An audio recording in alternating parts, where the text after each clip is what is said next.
The Last of the Plainsmen by Zane Grey. Prefatory Note.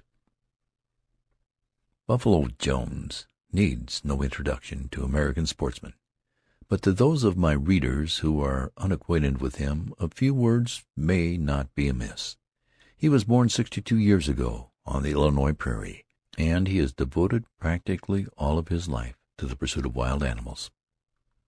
It has been a pursuit which owed its unflagging energy and indomitable purpose to a singular passion, almost an obsession, to capture alive, not to kill. He has caught and broken the will of every well-known wild beast native to western North America. Killing was repulsive to him. He even disliked the sight of a sporting rifle, though for years necessity compelled him to earn his livelihood by supplying the meat of buffalo to the caravans crossing the plains. At last, seeing that the extinction of the noble beast was inevitable, he smashed his rifle over a wagon wheel and vowed to save the species. For 10 years he labored, pursuing, capturing, and taming buffalo, for which the West gave him fame and the name preserver of the American bison. As civilization encroached upon the plains, Buffalo Jones ranged slowly westward, and today an isolated desert-bound plateau on the north rim of the Grand Canyon of Arizona is his home. There his buffalo browse with the mustang and deer, and are as free as ever they were on the rolling plains. In the spring of 1907 I was the fortunate companion of the old plainsman on a trip across the desert, and a hunt in that wonderful country of yellow crags, deep canyons, and giant pines. I want to tell you about it. I want to show the color and beauty of those painted cliffs and the long, brown-matted, bluebell-dotted aisles in the grand forests.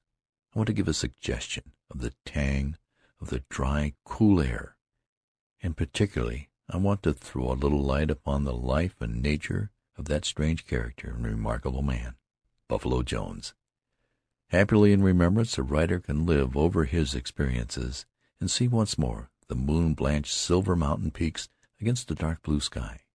Hear the lonely sough of the night wind through the pines, feel a dance of the wild expectation in the quivering pulse, the stir, the thrill, the joy of hard action in perilous moments, the mystery of man's yearning for the unattainable.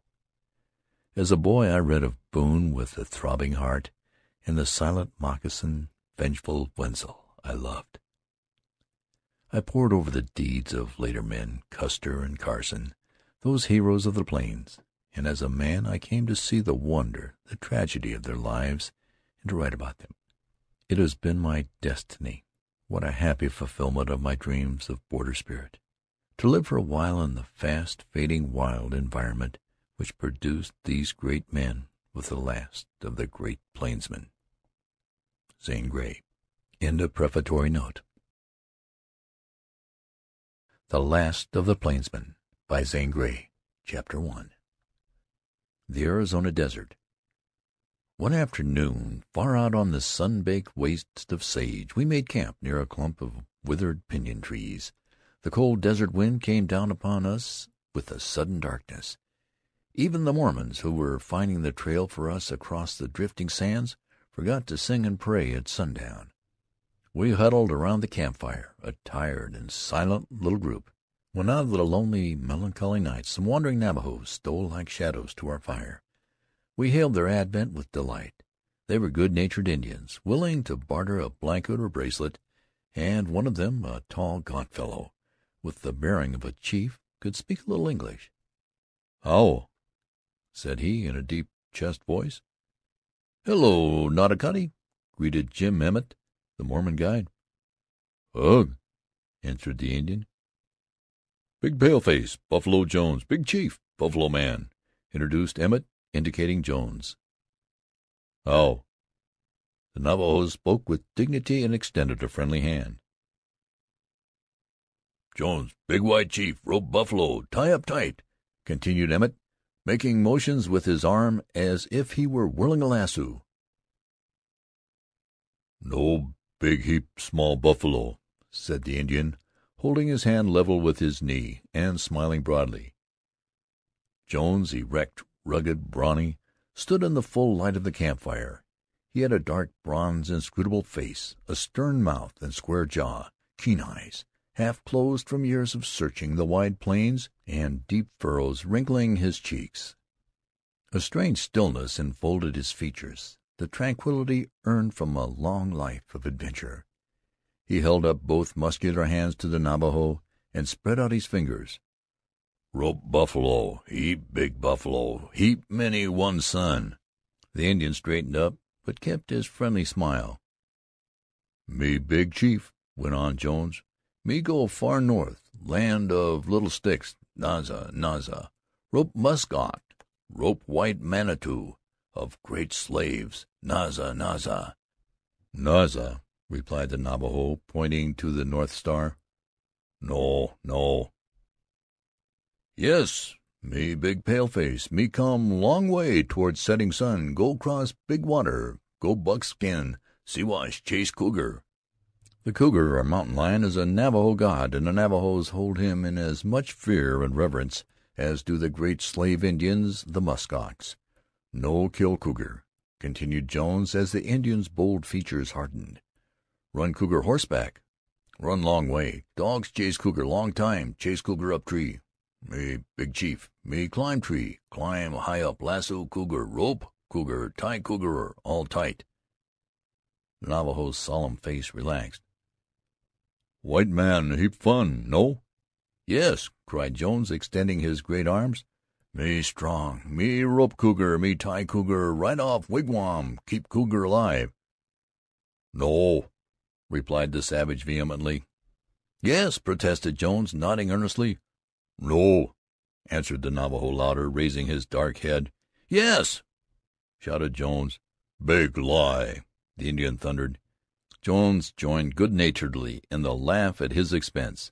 The Indian had crudely voiced a skepticism I had heard more delicately hinted in New York, and singularly enough, which had strengthened on our way west, as we met ranchers, prospectors, and cowboys. But those few men I had fortunately met who really knew Jones more than overbalanced the doubt and ridicule cast upon him. I recalled a scarred old veteran of the plains who had talked to me in true Western bluntness. "Say, young feller, I hear you couldn't get across the canyon for the deep snow on the north rim. Well, you're lucky. Now you're hit the trail for New York, and keep goin'. Don't ever tackle the desert, especially with them Mormons. They've got water on the brain worse'n religion. It's 250 miles from Flagstaff to Jones Range, and only 2 drinks on the trail. I know this here Buffalo Jones. I knowed him way back in the '70s, when he was doin' them ropin' stunts that made him famous as the preserver of the American bison. I know about that crazy trip of his'n to the barren lands after musk ox, and I reckon I can guess what he'll do over there in the Siwash. He'll rope cougars, sure he will, and watch 'em jump. Jones would rope the devil and tie him down if the lasso didn't burn. Oh, he's hell on ropin' things, and he's worser'n hell on men and horses and dogs." All that my well-meaning friend suggested made me, of course, only the more eager to go with Jones. Where I had once been interested in the old buffalo hunter, I was now fascinated. And now I was with him in the desert, and seeing him as he was, a simple, quiet man who fitted the mountains and the silences and the long reaches of distance. "It does seem hard to believe all this about Jones," remarked Judd, one of Emmett's men. "How could a man have the strength and the nerve? And isn't it cruel to keep wild animals in captivity? Isn't it against God's word?" Quick as speech could flow, Jones quoted, "And God said, Let us make man in our image, and give him dominion over the fish of the sea, the fowls of the air, over the cattle, and over every creeping thing that creepeth upon the earth." "Dominion over all the beasts of the field," repeated Jones, his big voice rolling out. He clenched his huge fist and spread wide his long arms. "Dominion, that was God's word." The power and intensity of him could be felt. Then he relaxed, dropped his arm, and once more grew calm. but he had shown a glimpse of the great, strange, and absorbing passion of his life. Once he had told me how, when a mere child, he had hazarded limb and neck to capture a fox squirrel, how he had held on to the vicious little animal though it bit his hand through, how he had never learned to play the games of boyhood, that when the youth of the little Illinois village were at play, he roamed the prairies of the rolling wooded hills or watched a gopher hole. That boy was father of the man. For 60 years an enduring passion for dominion over wild animals had possessed him, and made his life an endless pursuit. Our guests, the Navajos, departed early, and vanished silently in the gloom of the desert. We settled down again into a quiet that was broken only by the low chant-like song of the praying Mormon. Suddenly the hounds bristled, and old Mose, a surly and aggressive dog, rose and barked at some real or imaginary desert prowler. A sharp command from Jones made Mose crouch down, and the other hounds cowered close together. "Better tie up the dogs," suggested Jones. "Like as not, coyotes run down here from the hills." The hounds were my especial delight, but Jones regarded them with considerable contempt. When all was said, this was no small wonder, for that quintet of long-eared canines would have tried the patience of a saint. Old Mose was a Missouri hound that Jones had procured in that state of uncertain qualities, and the dog had grown old over coon trails. He was black and white, grizzled and battle-scarred, and if ever a dog had an evil eye, Mose was that dog. He had a way of wagging his tail, an indeterminate, equivocal sort of wag, as if he realized his ugliness and knew he stood little chance of making friends, but was still hopeful and willing. As for me, the first time he manifested this evidence of a good heart under a rough coat, he won me forever.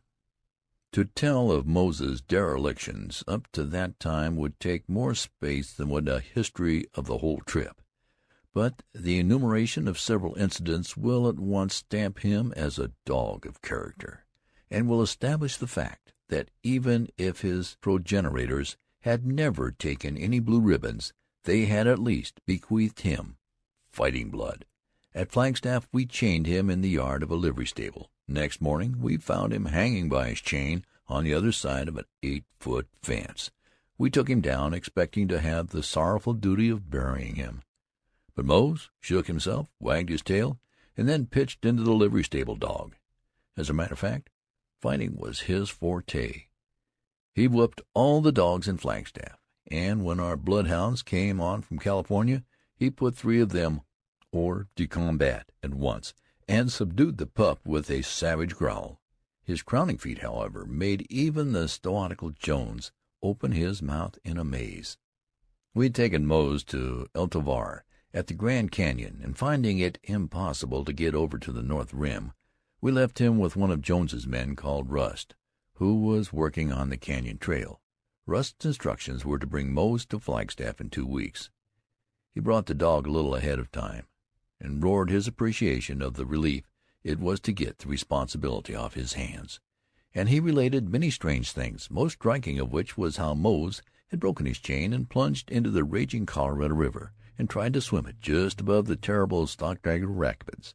Rust and his fellow workmen watched the dog disappear in the yellow, wrestling, turbulent whirl of waters, and had heard his knell in the booming roar of the falls.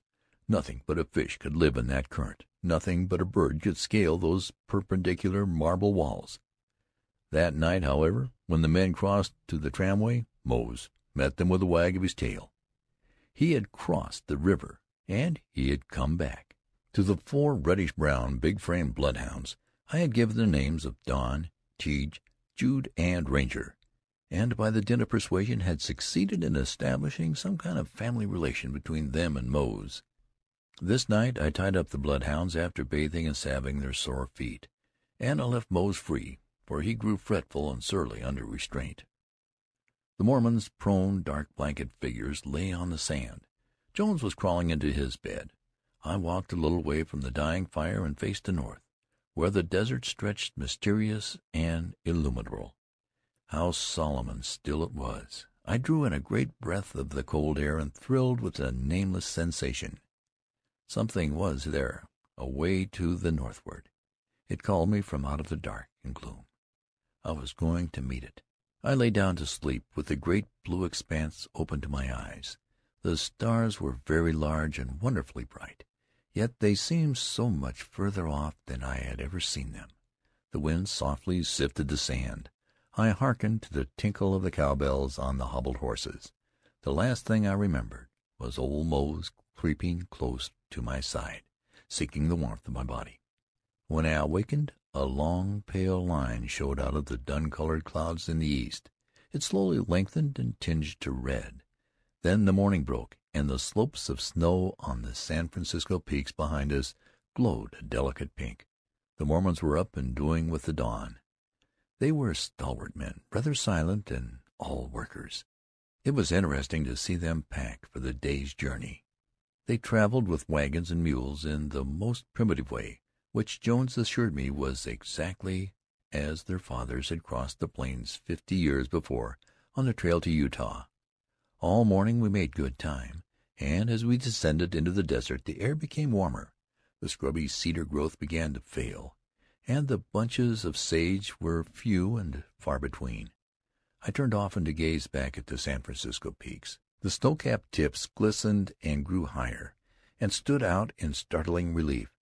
Someone said they could be seen 200 miles across the desert, and were a landmark and a fascination to all travelers thitherward.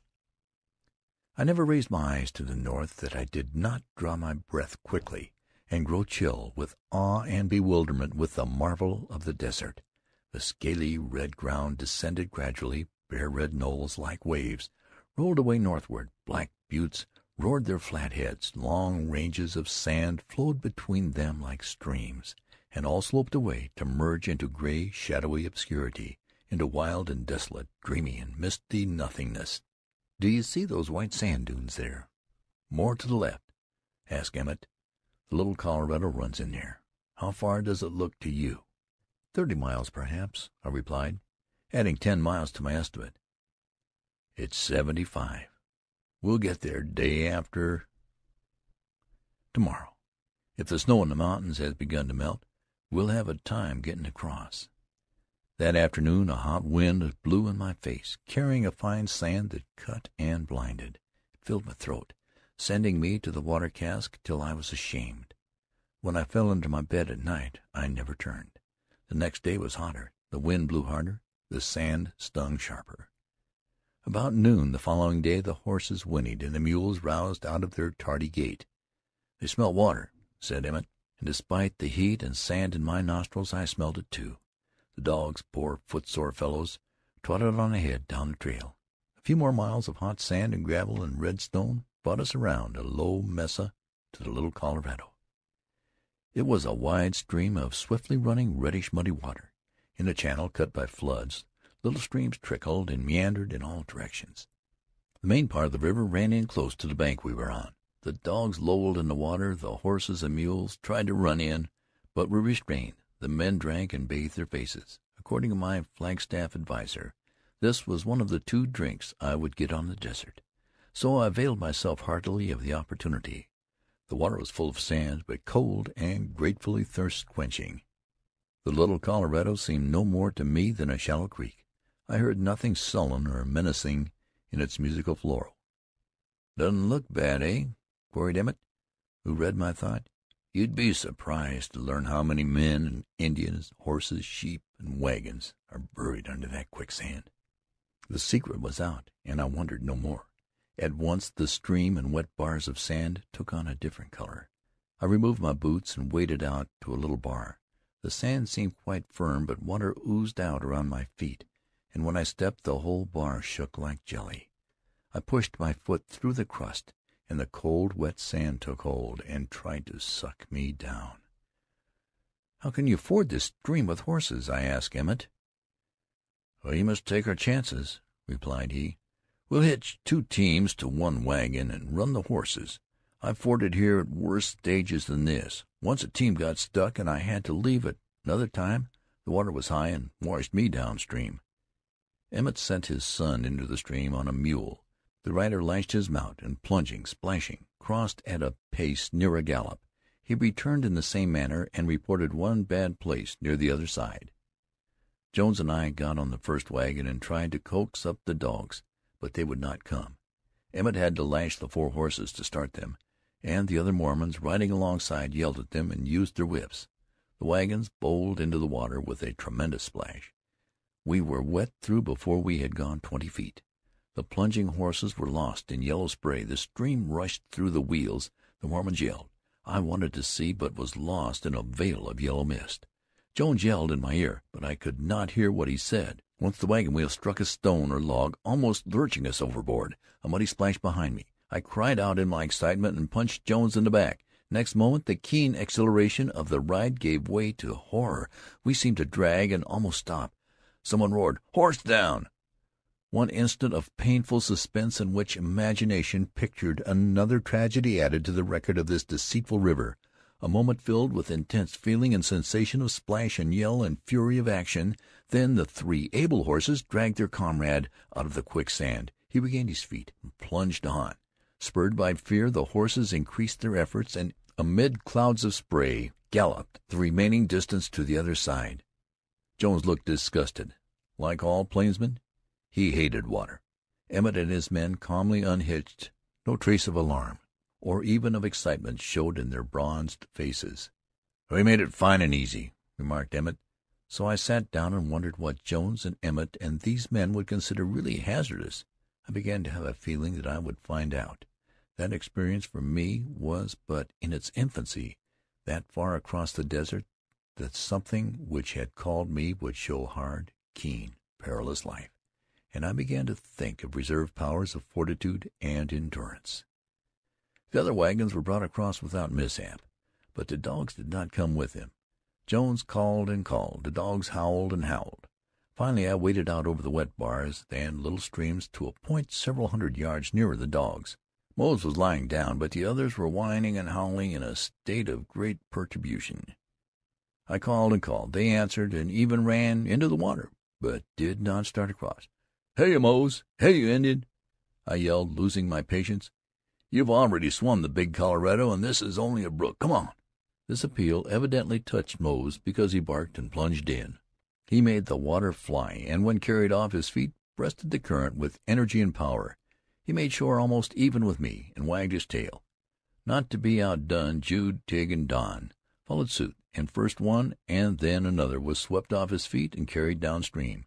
They landed below me. This left Ranger, the pup, alone on the other side.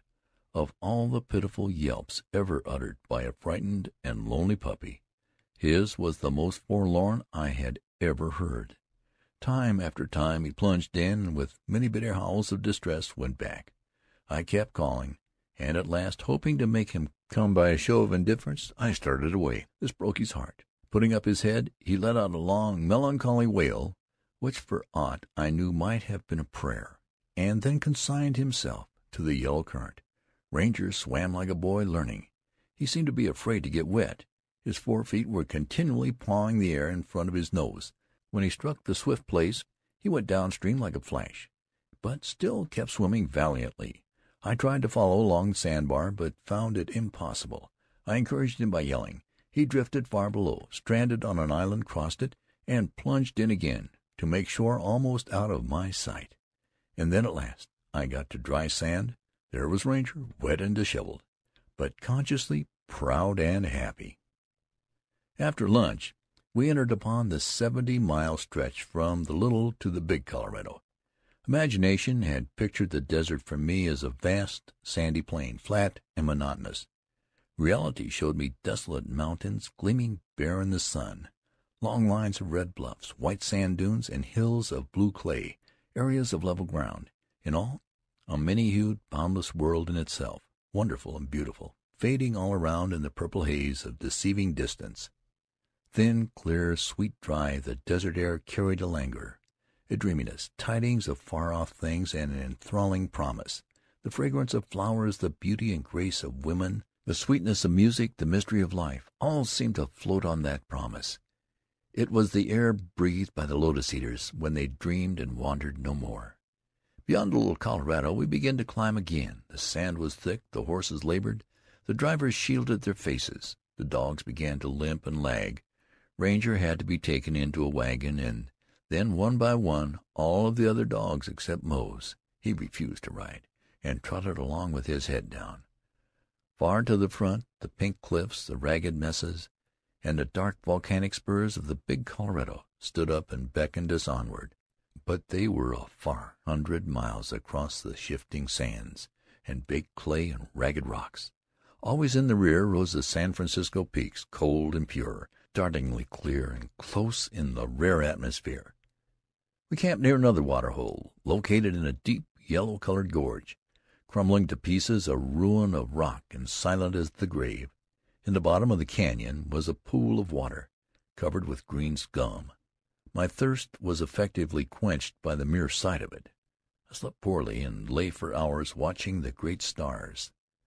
The silence was painfully oppressive. If Jones had not begun to give a respectable imitation of the exhaust pipe on a steamboat, I should have been compelled to shout aloud, or get up, but his snoring would have dispelled anything. The morning came gray and cheerless. I got up stiff and sore, with a tongue like a rope.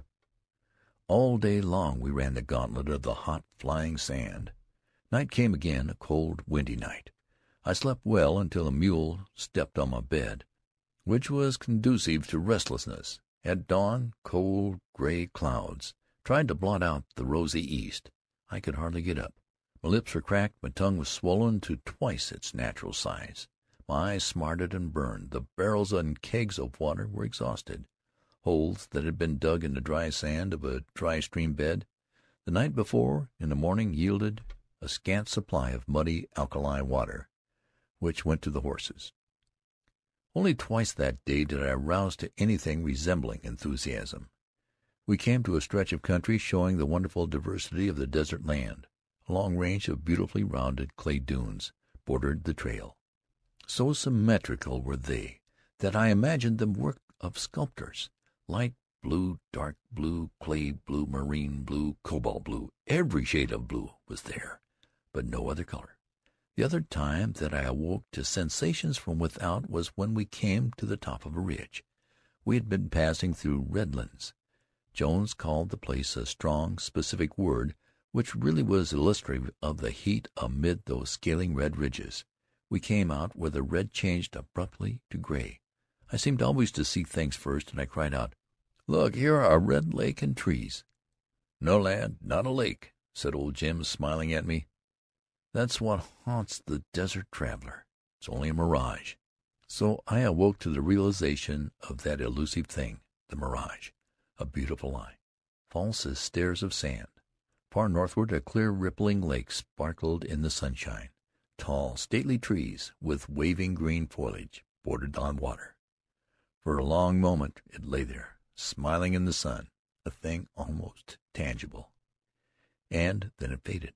I felt a sense of actual loss. So real had been the illusion that I could not believe I was not soon to drink and wade and dabble in the cool waters. Disappointment was keen. This is what maddens the prospector or sheepherder lost in the desert.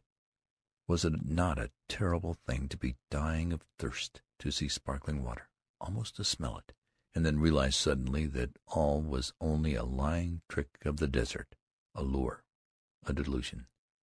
I ceased to wonder at the Mormons and their search for water, their talk of water. But I had not realized its true significance.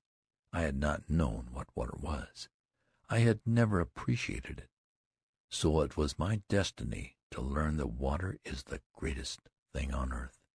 I hung over a 3-foot hole in a dry stream bed and watched it ooze and seep through the sand and fill up, oh, so slowly. And I felt it loosen my parched tongue and steal through all my dry body with strength and life. Water is said to constitute 3/4 of the universe. However that may be on the desert, it is the whole world and all of life. 2 days passed by, all hot sand and wind and glare. The Mormons sang no more at evening. Jones was silent. The dogs were limp as rags. At Montcalpe Wash we ran into a sandstorm. The horses turned their backs to it and bowed their heads patiently. The Mormons covered themselves. I wrapped a blanket round my head and hid behind a sagebrush. The wind carrying the sand made a strange, hollow roar. All was enveloped in a weird, yellow opacity. The sand seeped through the sagebrush and swept by with a soft, rustling sound, not unlike the wind in the rye. From time to time I raised a corner of my blanket and peeped out. Where my feet had stretched was an enormous mound of sand. I felt the blanket, weighted down, slowly settle over me. Suddenly as it had come, the sandstorm passed. It left a changed world for us. The trail was covered, the wheels hub-deep in sand, the horses walking sand dunes. I could not close my teeth without grating harshly on sand. We journeyed onward, and passed long lines of petrified trees, some 100 feet in length, lying as they had fallen thousands of years before. White ants crawled among the ruins. Slowly climbing the sandy trail, we circled a great red bluff, with jagged peaks that had seemed an interminable obstacle. A scant growth of cedar and sage again made its appearance. Here we halted to pass another night. Under a cedar I heard the plaintive, piteous bleat of an animal. I searched and presently found a little black and white lamb, scarcely able to stand. It came readily to me. I carried it to the wagon. "That's a Navajo lamb," said Emmett. "It's lost. There are Navajo Indians close by." "Away in the desert we heard its cry," quoted one of the Mormons. Jones and I climbed the red mesa near camp to see the sunset. All the western world was ablaze in gold and glory. Shafts of light shot toward the zenith, and bands of paler gold, tinging to rose, circled away from the fiery, sinking globe. Suddenly the sun sank, the gold changed to gray, then to purple, and shadows formed in the deep gorge at our feet. So sudden was the transformation that soon it was night, the solemn, impressive night of the desert. A stillness that seemed too sacred to break clasped the place. It was infinite. It held the bygone ages and eternity. More days and miles, miles, miles. The last day's ride to the Big Colorado was unforgettable. We rode toward the head of a gigantic red cliff pocket, a veritable inferno, immeasurably hot, glaring, awful. It towered higher and higher above us. When we reached a point of this red barrier, we heard the dull, rumbling roar of water, and we came out at length on a winding trail cut in the face of the bluff overhanging the Colorado River. The first sight of most famous and much heralded wonders of nature is often disappointing. But never can this be said of the blood-hued Rio Colorado. If it had beauty, it was beauty that appalled. So riveted was my gaze that I could hardly turn it across the river, where Emmett proudly pointed out his lonely home, an oasis set down amidst beetling red cliffs. How grateful to the eye was the green of alfalfa and cottonwood. Going round the bluff trail, the wheels had only a foot of room to spare, and the sheer descent into the red, turbid, congested river was terrifying. I saw the constricted rapids where the Colorado took its plunge into the box-like head of the Grand Canyon of Arizona, and the deep, reverberating boom of the river at flood height was a fearful thing to hear. I could not repress a shudder at the thought of crossing above that rapid. The bronze walls widened as we proceeded, and we got down presently to a level where a long wire cable stretched across the river. Under the cable ran a rope. On the other side was an old scow moored to the bank. "Are we going across in that?" I asked Emmett, pointing to the boat. "We'll all be on the other side before dark," he replied cheerily. I felt that I would rather start back alone over the desert than trust myself in such a craft on such a river. And it was all because I had experience with bad rivers, and I thought I was a judge of dangerous currents. The Colorado slid with a menacing roar out of a giant split in the red wall, whirled, eddied, bulged on toward its confinement in the iron-ribbed canyon below. In answer to shots fired, Emmett's man appeared on the other side and rowed down to the ferry landing. He got into a skiff and rowed laboriously upstream for a long distance before he started across, and then swung into the current. He swept down rapidly, and twice the skiff whirled and completely turned round. After he reached our bank safely, taking 2 men aboard, he rowed upstream again, close to the shore, and returned to the opposite side in much the same manner in which he had come over. The 3 men pushed out the scow and, grasping the rope overhead, began to pull.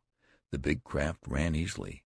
When the current struck it, the wire cable sagged, the water boiled and surged under it, rising one end and then the other. Nevertheless, 5 minutes were all that were required to pull the boat over. It was a rude, oblong affair, made of heavy planks loosely put together, and it leaked. When Jones suggested that we get the Agony over as quickly as possible, I was with him, and we embarked together. Jones said he did not like the look of the tackle, and when I thought of his by no means small mechanical skill, I had not added a cheerful idea to my consciousness. The horses of the first team had to be dragged upon the scow, and once on, they reared and plunged. When we started, 4 men pulled the rope, and Emmett sat in the stern, with the tackle guys in hand. As the current hit us, he let out the guys, which maneuver caused the boat to swing stern downstream. When it pointed obliquely, he made fast the guys again. I saw that this served 2 purposes. The current struck, slid alongside, and over the stern, which mitigated the danger and at the same time helped the boat across. To look at the river was to court terror, but I had to look. It was an infernal thing. It roared in hollow, sullen voice as a monster growling. It had a voice, this river, and one strangely changeful. It moaned as if in pain, it whined, it cried. Then at times it would seem strangely silent. The current was as complex and as mutable as human life. It boiled, beat, and bulged. The bulge itself was an incomprehensible thing, like a roaring lift of the waters from a submarine explosion. Then it would smooth out and run like oil. It shifted from one channel to another, rushed to the center of the river, then swung close to one shore or the other. Again it swelled near the boat in great boiling, hissing eddies. "Look! See where it breaks through the mountain!" yelled Jones in my ear. I looked upstream to see the stupendous granite walls separated in a gigantic split that must have been made by a terrible seismic disturbance, and from this gap poured the dark, turgid, mystic flood. I was in a cold sweat when we touched shore, and I jumped long before the boat was properly moored. Emmett was wet to the waist, for the water had surged over him. As he sat rearranging some tackle, I remarked to him that of course he must be a splendid swimmer, or he would not take such risk. "No, I can't swim a stroke," he replied, "and it wouldn't be of any use if I could. Once in there, a man's a goner." "You've had accidents here?" I questioned. "No, not bad. We only drowned 2 men last year. You see, we had to tow the boat up the river and row across, and then we hadn't the wire. Just above, on the other side, the boat hit a stone, and current washed over, taking off the team and 2 men." "Didn't you attempt to rescue them?" I asked, after waiting a moment. "No use. They never came up." "Isn't the river high now?" I continued, shuddering as I glanced out at the whirling logs and drifts. "High and coming up. If I don't get the other teams over today, I'll wait until she goes down. At this season she rises and lowers every day or so until June. Then comes the big flood, and we don't cross for months." I sat for 3 hours watching Emmett bring over the rest of his party, which he did without accident, but at the expense of great effort. And all the time in my ears dinned the roar, the boom, the rumble of this singularly rapacious and purposeful river, a river of silt, a red river of dark, sinister meaning, a river with terrible work to perform, a river which never gave up its dead. End of chapter 1. The Last of the Plainsmen by Zane Grey. Chapter 2. The Range. After a much-needed rest at Emmett's, we bade good-bye to him and his hospitable family, and under the guidance of his men, once more took to the wind-swept trail. We pursued a southwesterly course now, following the lead of the craggy red wall that stretched on and on for hundreds of miles into Utah. The desert, smoky and hot, fell away to the left, and in the foreground a dark, irregular line marked the Grand Canyon, cutting through the plateau. The wind whipped in from the vast open expanse, and meeting an obstacle in the red wall, turned north and raced past us. Jones's hat blew off, stood on its rim, and rolled. It kept on rolling, 30 miles an hour, more or less, so fast at least that we were a long time catching up to it with a team of horses. Possibly we never would have caught it had not a stone checked its flight. Further manifestation of the power of the desert wind surrounded us on all sides. It had hollowed out huge stones from the cliffs and tumbled them to the plain below, and then, sweeping sand and gravel low across the desert floor, had cut them deeply, until they rested on slender pedestals, thus sculpturing grotesque and striking monuments to the marvelous persistence of this element of nature. Late that afternoon we reached the height of the plateau. Jones woke up and shouted, "Ah, there's Buckskin!" Far southward lay a long, black mountain, covered with patches of shining snow. I could follow the zigzag line of the Grand Canyon, splitting the desert plateau, and saw it disappear in the haze round the end of the mountain. From this I got my first clear impression of the topography of the country surrounding our objective point. Buckskin Mountain ran its blunt end eastward to the canyon, in fact, formed 100 miles of the north rim. As it was 9,000 feet high, it still held the snow, which had occasioned our lengthy desert ride to get back of the mountain. I could see the long slopes rising out of the desert to meet the timber. As we bowled merrily down grade, I noticed that we were no longer on stony ground, and that a little scant silvery grass had made its appearance. Then little branches of green with the blue flowers smiled out of the clay sand. All of a sudden Jones stood up and let out a wild Comanche yell. I was more startled by the yell than by the great hand he smashed down on my shoulder, and for the moment I was dazed. "There! Look! Look! The buffalo! Hi! Hi! Hi!" Below us, a few miles on a rising knoll, a big herd of buffalo shone black in the gold of the evening sun. I had not Jones's incentive, but I felt enthusiasm born of the wild and beautiful picture, and added my yell to his. The huge, burly leader of the herd lifted his head, and after regarding us for a few moments, calmly went on browsing. The desert had fringed away into a grand rolling pasture land, walled in by the red cliffs, the slopes of Buckskin, and further isolated by the canyon. Here was a range of 2,400 square miles without a foot of barbed wire, a pasture fenced in by natural forces, with the splendid feature that the buffalo could browse on the plain in winter, and go up into the cool foothills of Buckskin in summer. From another ridge we saw a cabin dotting the rolling plain, and in half an hour we reached it. As we climbed down from the wagon, a brown and black dog came dashing out of the cabin and promptly jumped at Mose. This selection showed poor discrimination, for Mose whipped him before I could separate them.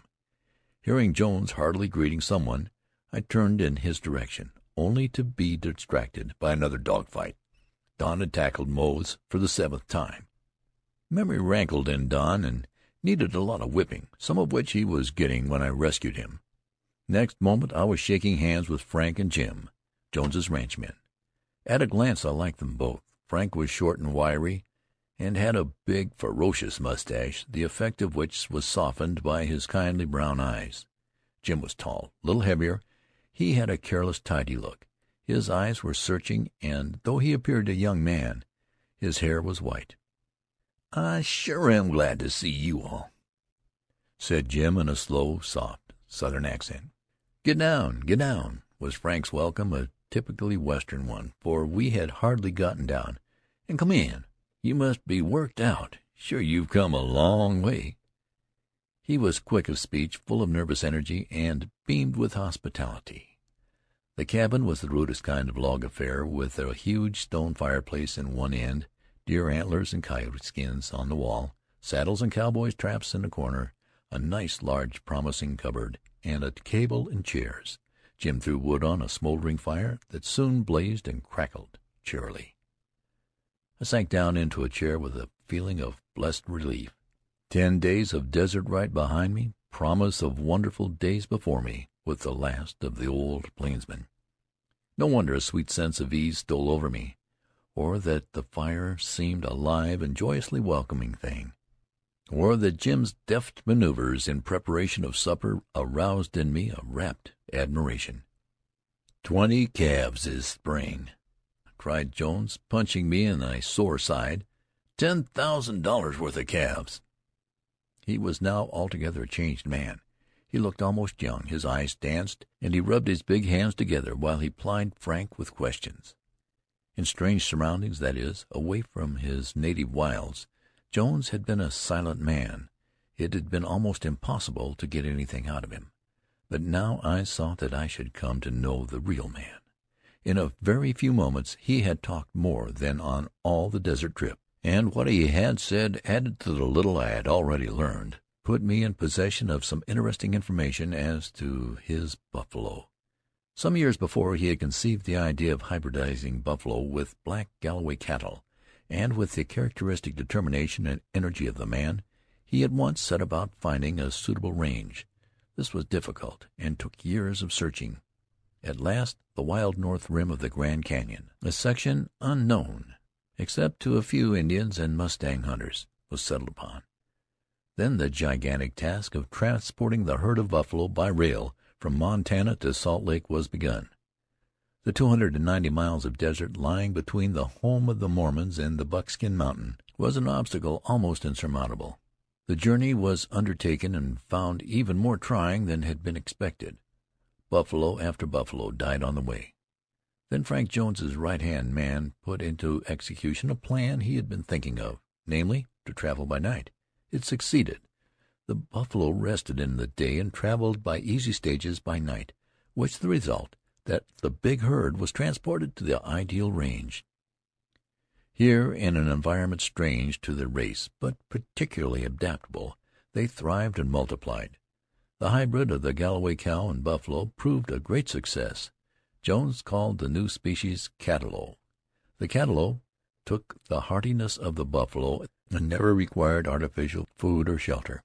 He would face the desert storm or blizzard and stand stock still in his tracks until the weather cleared. He became quite domestic, could be easily handled, and grew exceedingly fat on very little provender. The folds of his stomach were so numerous that they digested even the hardest and flintiest of corn. He had 14 ribs on each side, while domestic cattle had only 13. Thus he could endure rougher work and longer journeys to water. His fur was so dense and glossy that it equaled that of the unplucked beaver or otter, and was fully as valuable as the buffalo robe. And not to be overlooked by any means was the fact that his meat was delicious. Jones had to hear every detail of all that had happened since his absence in the East, and he was particularly inquisitive to learn all about the 20 Cattalo calves. He called different buffalo by name, and designated the calves by descriptive terms such as white face and cross patch. He almost forgot to eat, and kept Frank too busy to get anything into his own mouth. After supper he calmed down. "How about your other man, Mr. Wallace, I think you said?" asked Frank. "We expected to meet him at Grand Canyon Station and then at Flagstaff, but he didn't show up. Either he backed out or missed us. I'm sorry, for when we get up on Buckskin among the wild horses and cougars, we'll be likely to need him." "I reckon you'll need me as well as Jim," said Frank dryly, with a twinkle in his eye. "The buffs are in good shape and can get along without me for a while." "That'll be fine. How about cougar sign on the mountain?" "Plenty. We got 2 spotted coming over near Oak Spring 2 weeks ago. I tracked them in the snow along the trail for miles. We'll ease over that way, as it's going toward the Siwash breaks of the canyon. There's the place for lions. I met a wild horse wrangler not long back, and he was telling me about Old Tom and the colts he'd killed this winter. Naturally, I expressed here a desire to know more of Old Tom. He's the biggest cougar ever known in these parts. His tracks are bigger than a horse's and have been seen on Buckskin for 12 years. This wrangler, his name is Chuck, said he turned his saddle horse out to graze near camp, and Old Tom sneaked in and downed him. Lions over there are sure a bold bunch. Well, why shouldn't they be? No one ever hunted them. You see, the mountain is hard to get at. But now you're here, and the big cats you want, We sure can find 'em. Only be easy. Be easy. You've all the time there is, and any job on Buckskin will take time. We'll look the calves over, and you must ride the range to harden up. Then we'll ooze over towards Oak. I expect it'll be boggy, and I hope the snow melts soon." "The snow hadn't melted on Greenland Point," replied Jones. "We saw that with a glass from the El Tovar.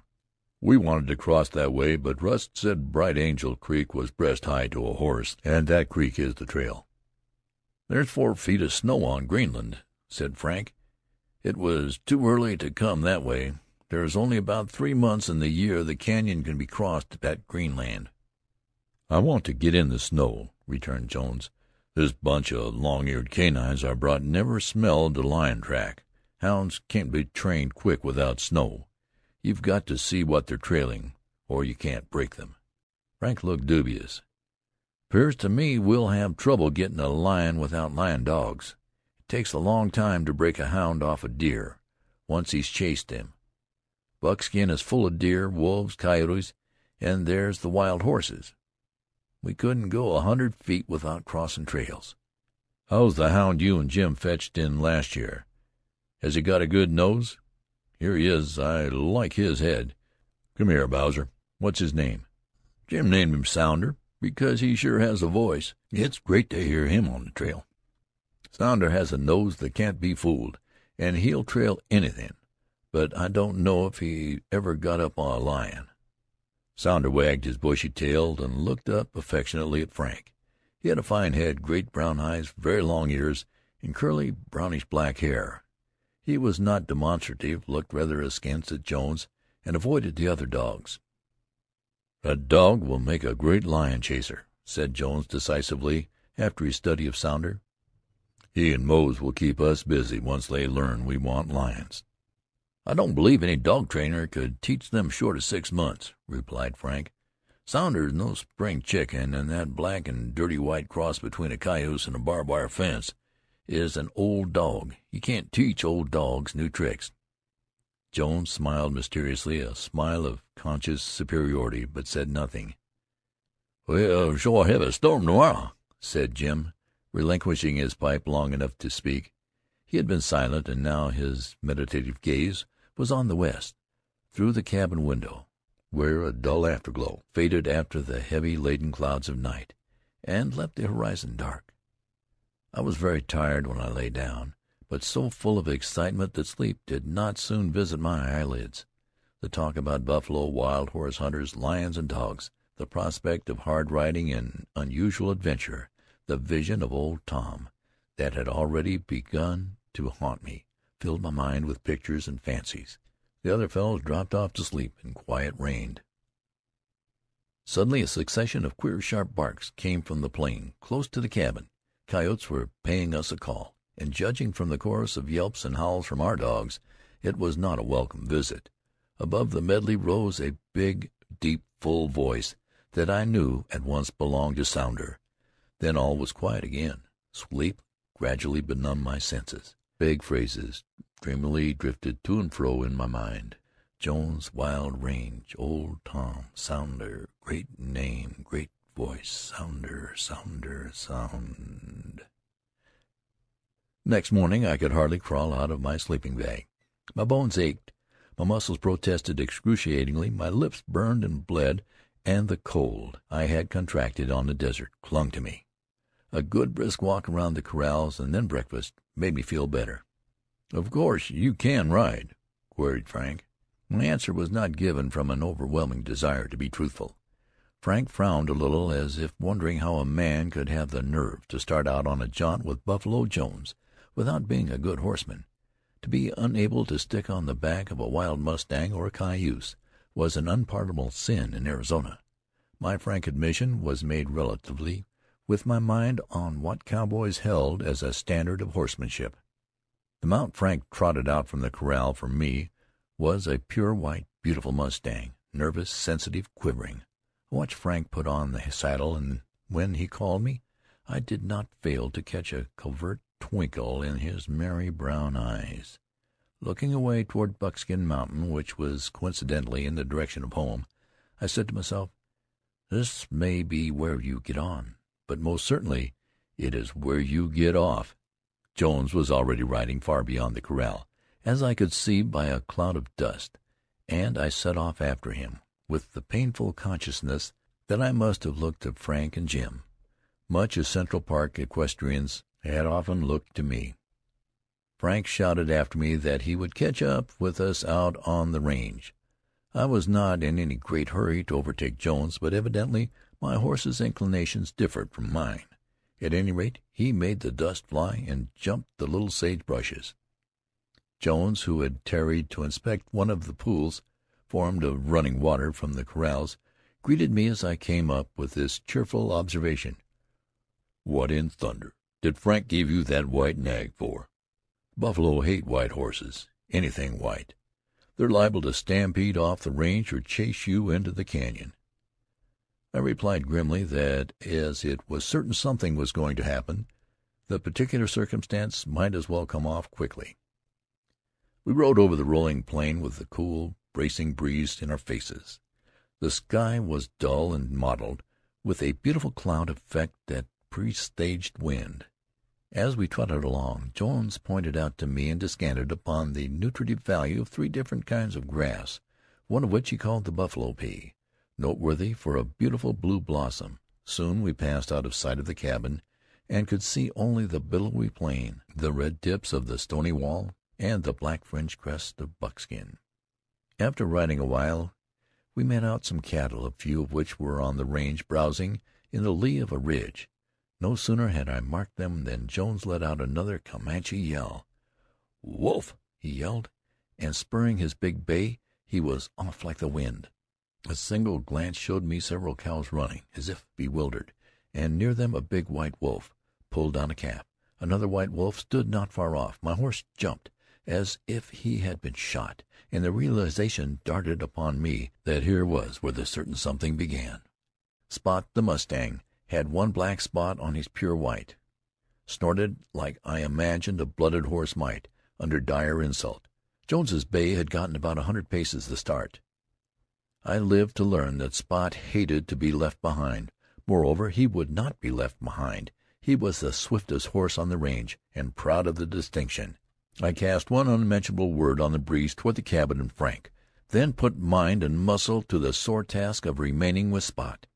Jones was born on a saddle, and had been taking his meals in a saddle for about 63 years, and the bay horse could run.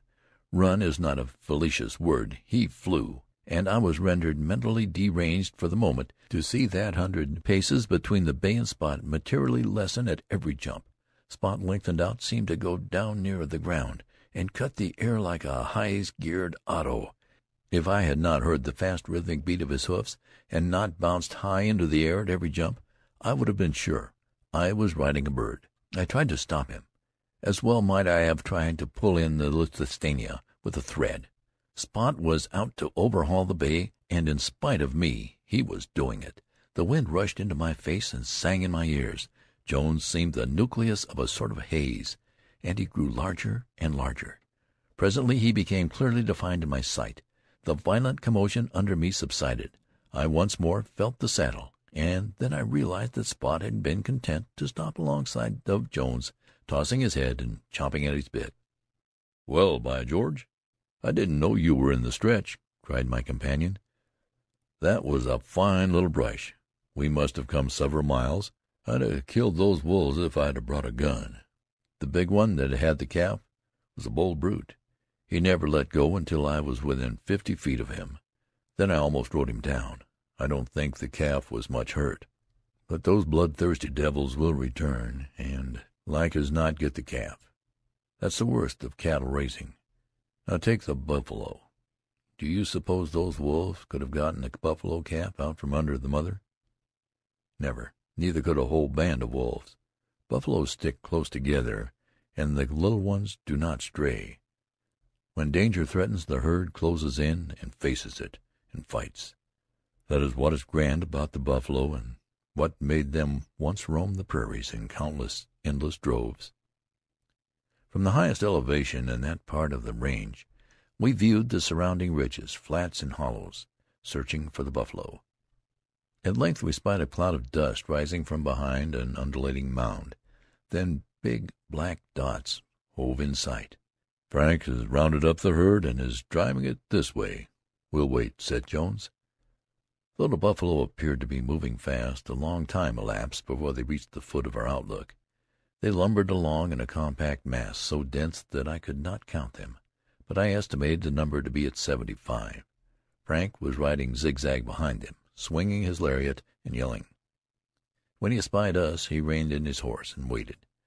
Then the herd slowed down, halted, and began browsing. "Look at the Catalogue calves. See how shy they are, how close they stick to their mothers." The little brown fellows were plainly frightened. I made several unsuccessful attempts to photograph them, and gave up when Jones told me not to ride too close, and that it would be better to wait till we had them in the corral. He took my camera and instructed me to go on ahead, in the rear of the herd. I heard the click of the instrument as he snapped a picture, and then suddenly I heard him shout in alarm, "Look out! Look out! Pull your horse!" Thundering hoof-beats pounding the earth accompanied his words. I saw a big bull with his head down, tail raised, charging my horse. He answered Frank's yell of command with a furious grunt. I was paralyzed at the wonderfully swift action of the shaggy brute, and I sat helpless. Spot wheeled as if he were on a pivot, and plunged out of the way with a celerity that was astounding. The buffalo stopped, pawed the ground, and angrily tossed his huge head. Frank rode up to him, yelled, and struck him with the lariat, whereupon he gave another toss of his horns, and then returned to the herd. "It was that derned white nag," said Jones. "Frank, it was wrong to put an inexperienced man on Spot. For that matter, the horse should never be allowed to go near buffalo." "Spot knows the buffs. They'd never get to him," replied Frank, but the usual spirit was absent from his voice, and he glanced at me soberly. I knew I had turned white, for I felt the peculiar cold sensation in my face. "Now look at that, will you?" cried Jones. "I don't like the looks of that." He pointed to the herd. They stopped browsing and were uneasily shifting to and fro. The bull lifted his head. The others slowly grouped together. "Storm! Sandstorm!" exclaimed Jones, pointing desertward. Dark yellow clouds like smoke were rolling, sweeping, bearing down upon us. They expanded, blossoming out like gigantic roses, and whirled and merged into one another, all the time rolling on and blotting out the light. "We've got to run. That storm may last 2 days," yelled Frank to me. "We've had some bad ones lately. Give your horse free rein and cover your face." A roar resembling an approaching storm at sea came on puffs of wind as the horses got onto their stride. Long streaks of dust whipped up in different places. The silver-white grass bent to the ground. Round bunches of sage went rolling before us. The puffs grew longer, steadier, harder. Then a shrieking blast howled on our trail, seeming to swoop down on us with a yellow, blinding pall. I shut my eyes and covered my face with a handkerchief. The sand blew so thick that it filled my gloves. Pebbles struck me hard enough to sting through my coat. Fortunately, Spot kept to an easy swinging lope, which was the most comfortable motion for me, but I began to get numb and could hardly stick on the saddle. Almost before I had dared to hope, Spot stopped. Uncovering my face, I saw Jim in the doorway of the lee side of the cabin. The yellow, streaky, whistling clouds of sand split on the cabin and passed on, leaving a small dusty space of light. "Sure Spot do hate to be beat," yelled Jim as he helped me off. I stumbled into the cabin and fell upon a buffalo robe and lay there absolutely spent. Jones and Frank came in a few minutes apart, each anathematizing the gritty, powdery sand. All day the desert storm raged and roared. The dust sifted through the numerous cracks in the cabin, burdened our clothes, spoiled our food, and blinded our eyes. Wind, snow, sleet, and rainstorms are discomforting enough under trying circumstances, but all combined, they are nothing to the choking, stinging, blinding sandstorm. "Sure it'll let up by sundown," averred Jim. And sure enough, the roar died away about 5 o'clock. The wind abated and the sand settled. Just before supper, a knock sounded heavily on the cabin door. Jim opened it to admit one of Emmett's sons and a very tall man whom none of us knew. He was a sandman. All that was not sand seemed a space or two of corduroy. A big bone-handled knife, a prominent square jaw, and bronze cheek and flashing eyes. Get down, get down. Come on in, stranger," said Frank cordially. "How do you do, sir," said Jones. "Colonel Jones, I've been on your trail for 12 days," announced the stranger with a grim smile. The sand streamed off his coat in little white streaks. Jones appeared to be casting about in his mind. "I'm Grant Wallace," continued the newcomer. "I missed you at El Tower, at Williams, and at Flagstaff, where I was 1 day behind. Was half a day late at the Little Colorado. Saw your train across Moncaupie Wash, and missed you because of the sandstorm there. Saw you from the other side of the Big Colorado, as you rode out from Emmett's along the red wall. And here I am. We've never met till now, which obviously isn't my fault." The colonel and I fell upon Wallace's neck. Frank manifested his usual alert excitation and said, "Well, I guess he won't hang fire on a long cougar chase." And Jim, slow, careful Jim, dropped a plate with the exclamation, "Sure it do beat hell." The hound sniffed around Wallace and welcomed him with vigorous tails. Supper that night, even if we did grind sand with our teeth, was a joyous occasion. The biscuits were flaky and light, the bacon fragrant and crisp. I produced a jar of blackberry jam, which by subtle cunning I had been able to secrete from the Mormons on the dry desert ride, and it was greeted with acclamations of pleasure. Wallace, divested of his sand guise, beamed with the gratification of a hungry man, once more in the presence of friends and food. He made large cavities in Jim's great pot of potato stew, and caused biscuits to vanish in a way that would not have shamed a Hindu magician. The Grand Canyon he dug in my jar of jam, however, could not have been accomplished by a legerdemain. Talk became animated on dogs, cougars, horses, and buffalo. Jones told of our experience out on the range, and concluded with some salient remarks. "A tame wild animal is the most dangerous of beasts. My old friend Dick Rock, a great hunter and guide out of Idaho, laughed at my advice and got killed by one of his 3-year-old bulls. I told him they knew him just well enough to kill him, and they did. My friend A. H. Cole of Oxford, Nebraska, tried to rope a Weetah that was too tame to be safe, and the bull killed him. Same with General Bull, a member of the Kansas legislature, and 2 cowboys who went into a corral to tie up a tame elk at the wrong time. I pleaded with them not to undertake it. They had not studied animals as I had. That tame elk killed all of them. He had to be shot in order to get General Bull off his great antlers. You see, a wild animal must learn to respect a man. The way I used to teach the Yellowstone Park bears to be respectable and safe neighbors was to rope them around the front paw, swing them up on a tree clear of the ground, and whip them with a long pole. It was a dangerous business and looks cruel, but it is the only way I could find to make the bears good.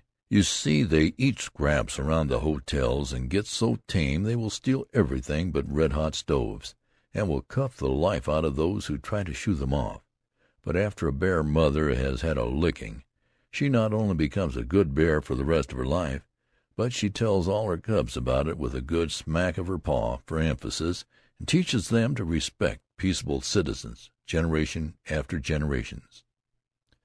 One of the hardest jobs I ever tackled was that of supplying the buffalo for Bronx Park. I rounded up a magnificent king buffalo bull, belligerent enough to fight a battleship. When I rode after him, the cowmen said I was as good as killed. I made a lance by driving a nail into the end of a shorter pole and sharpening it. After he had chased me, I wheeled my bronco and hurled the lance into his back, ripping a wound as long as my hand. That put the fear of Providence into him and took the fight all out of him. I drove him uphill and down and across canyons at a dead run for 8 miles, single-handed, and loaded him on a freight car. But he came near getting me once or twice, and only quick bronco work and lance play saved me. In the Yellowstone Park, all our buffaloes have become docile, excepting the huge bull which led them. The Indians call the buffalo leader the Weetah, the master of the herd. It was sure death to go near this one, so I shipped in another Weetah, hoping that he might whip some of the fight out of the old Manitou, the mighty. They came together head on, like a railway collision, and ripped up over a square mile of landscape, fighting till night came on and then on into the night. I jumped into the field with them, chasing them with my biograph, getting a series of moving pictures of the bullfight, which was sure a real thing. It was a ticklish thing to do, though, knowing that neither bull dared take his eyes off his adversary for a second. I felt reasonably safe.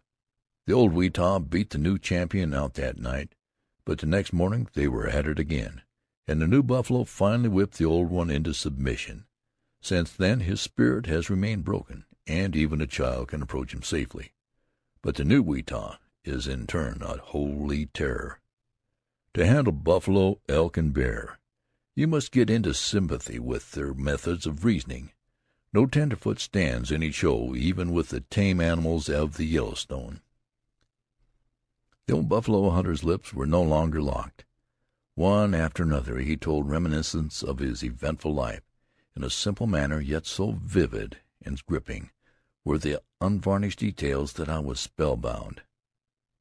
"Considering what appears the impossibility of capturing a full-grown buffalo, how did you earn the name of preserver of the American bison?" inquired Wallace. "It took years to learn how, and 10 more to capture the 58 that I was able to keep. I tried every plan under the sun. I roped hundreds of all sizes and ages. They would not live in captivity. If they could not find an embankment over which to break their necks, they would crush their skulls on stones. Failing any means like that, they would lie down, will themselves to die, and die. Think of a savage, wild nature that could will its heart to cease beating. But it's true. Finally I found that I could keep only calves under 3 months of age, but to capture them so young entailed time and patience.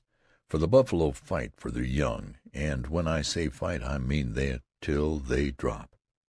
I almost always had to go alone, because I could neither coax nor hire anyone to undertake it with me. Sometimes I would be weeks getting one calf. One day I captured 8 little buffalo calves. Never will I forget that day as long as I live. "Tell us about it," I suggested in a matter-of-fact, round-the-campfire voice. Had the silent plainsman ever told a complete and full story of his adventures? I doubted it. He was not the man to eulogize himself. A short silence ensued. The cabin was snug and warm. The ruddy embers glowed. One of Jim's pots steamed musically and fragrantly. The hounds lay curled in a cozy chimney corner. Jones began to talk again, simply and unaffectedly, of his famous exploit, and as he went on so modestly, passing lightly over features we recognized as wonderful, I allowed the fire of my imagination to fuse for myself all the toil, patience, endurance, skill, Herculean strength, and marvelous courage, and unfathomable passion which he slighted in his narrative. End of chapter 2. The Last of the Plainsmen by Zane Grey. Chapter 3. The Last Herd. Over gray no-man's land stole down the shadows of night. The undulating prairie shaded dark to the western horizon, rimmed with a fading streak of light. Tall figures, silhouetted sharply against the last golden glow of sunset, marked the rounded crest of a glassy knoll. "Wild hunter!" cried a voice in sullen rage. "Buffalo or no, we halt here. Did Adams and I hire to cross the Staked Plains?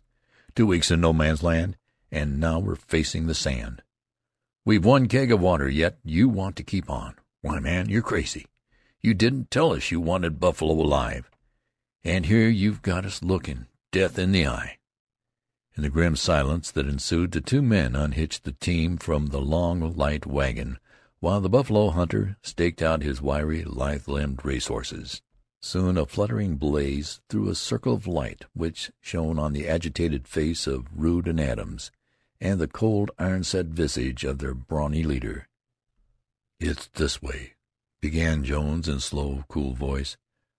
"I engaged you fellows, and you promised to stick by me. We've had no luck, but I've finally found sign, old sign I'll admit, of the buffalo I'm looking for, the last herd on the plains. For 2 years I've been hunting this herd. So have other hunters. Millions of buffalo have been killed and left to rot. Soon this herd will be gone, and then the only buffalo in the world will be those I have given 10 years of the hardest work in capturing. This is the last herd, I say, and my last chance to capture a calf or two. Do you imagine I'd quit? You fellows go back if you want, but I keep on. We can't go back. We're lost. We'll have to go with you. But, man, thirst is not the only risk we run. This is Comanche country, and if that herd is in here, the Indians have it spotted." "That worries me some," replied the plainsman, "but we'll keep on." They slept. The night wind swished the grasses. Dark storm clouds blotted out the northern stars. The prairie wolves mourned dismally. Day broke cold, wan, threatening. Under a leaden sky the hunters traveled 30 miles by noon, and halted in a hollow where a stream flowed in wet season. Cottonwood trees were bursting into green. Thickets of prickly thorn, dense and matted, showed bright spring buds. "What is it?" suddenly whispered Rude. The plainsman lay in strained posture, his ear against the ground. "Hide the wagon and horses in that clump of cottonwoods," he ordered tersely. Springing to his feet, he ran to the top of the knoll above the hollow, where he again placed his ear to the ground. Jones's practiced ear had detected the quavering rumble of far-away thundering hoofs. He searched the wide waste of plain with his powerful glass. To the southwest, miles distant, a cloud of dust mushroomed skyward. "Not buffalo," he muttered. "Maybe wild horses." He watched and waited. The yellow cloud rolled forward, enlarging, spreading out, and drove before it a darkly indistinct moving mass. As soon as he had one good look at this he ran back to his comrades. "Stampede! Wild horses! Indians! Look to your rifles and hide!" Wordless and pale, the men examined their sharps and made ready to follow Jones. He slipped into the thorny brake, and flat on his stomach wormed his way like a snake far into the thickly interlaced web of branches. Rude and Adams crawled after him. Words were superfluous. Quiet, breathless, with beating hearts, the hunters pressed close to the dry grass. A long, low, steady rumble filled the air, and increased in volume till it became a roar. Moments, endless moments passed. The roar filled out like a flood, slowly released from its confines to sweep down with the sound of doom.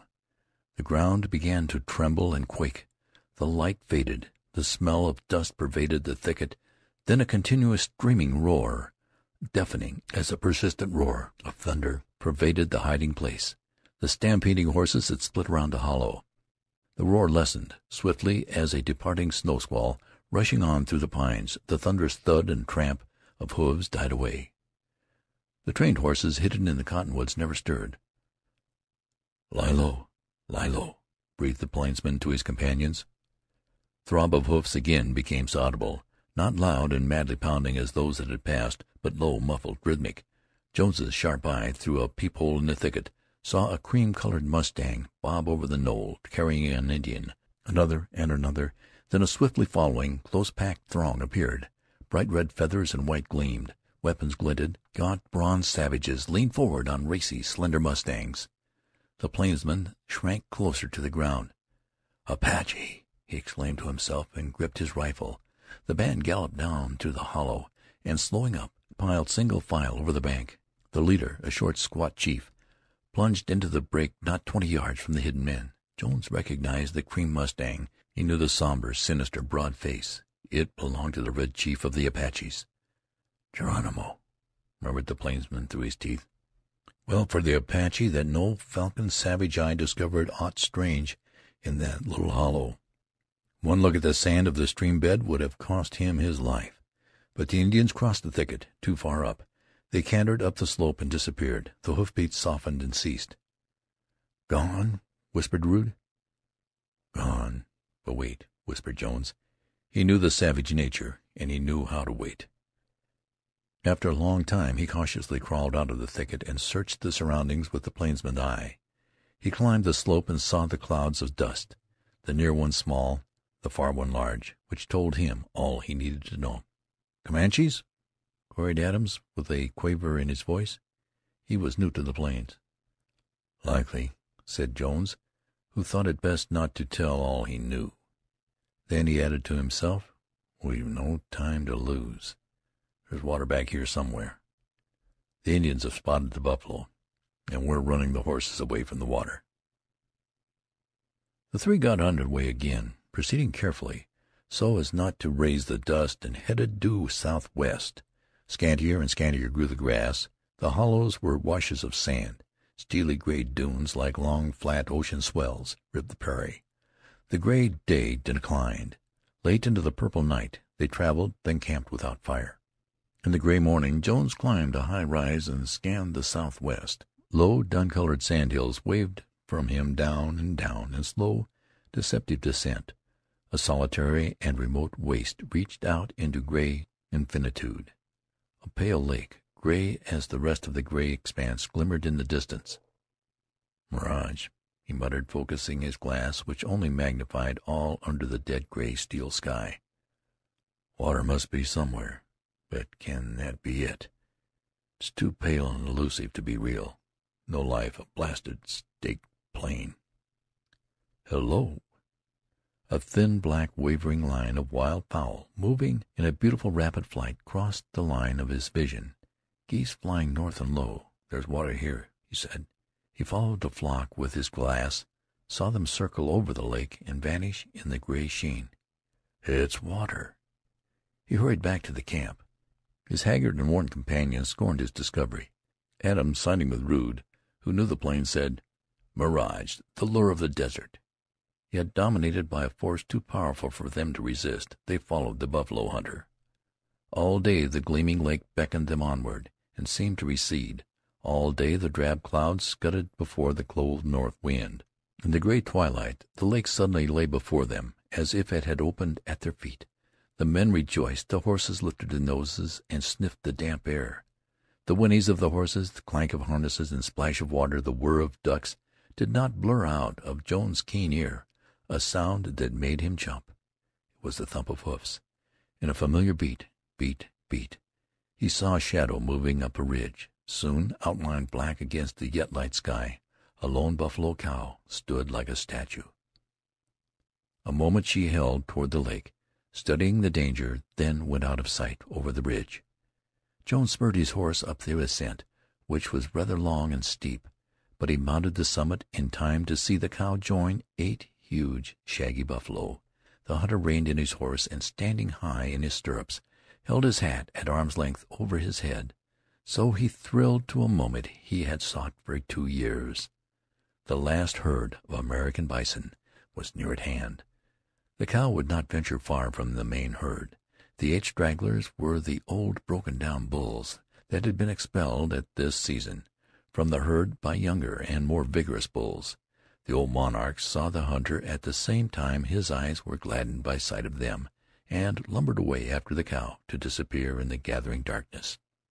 Frightened buffalo always make straight for their fellows, and this knowledge contented Jones to return to the lake, well satisfied that the herd would not be far away in the morning, within easy striking distance by daylight. At dark the storm, which had threatened for days, broke in a fury of rain, sleet, and hail.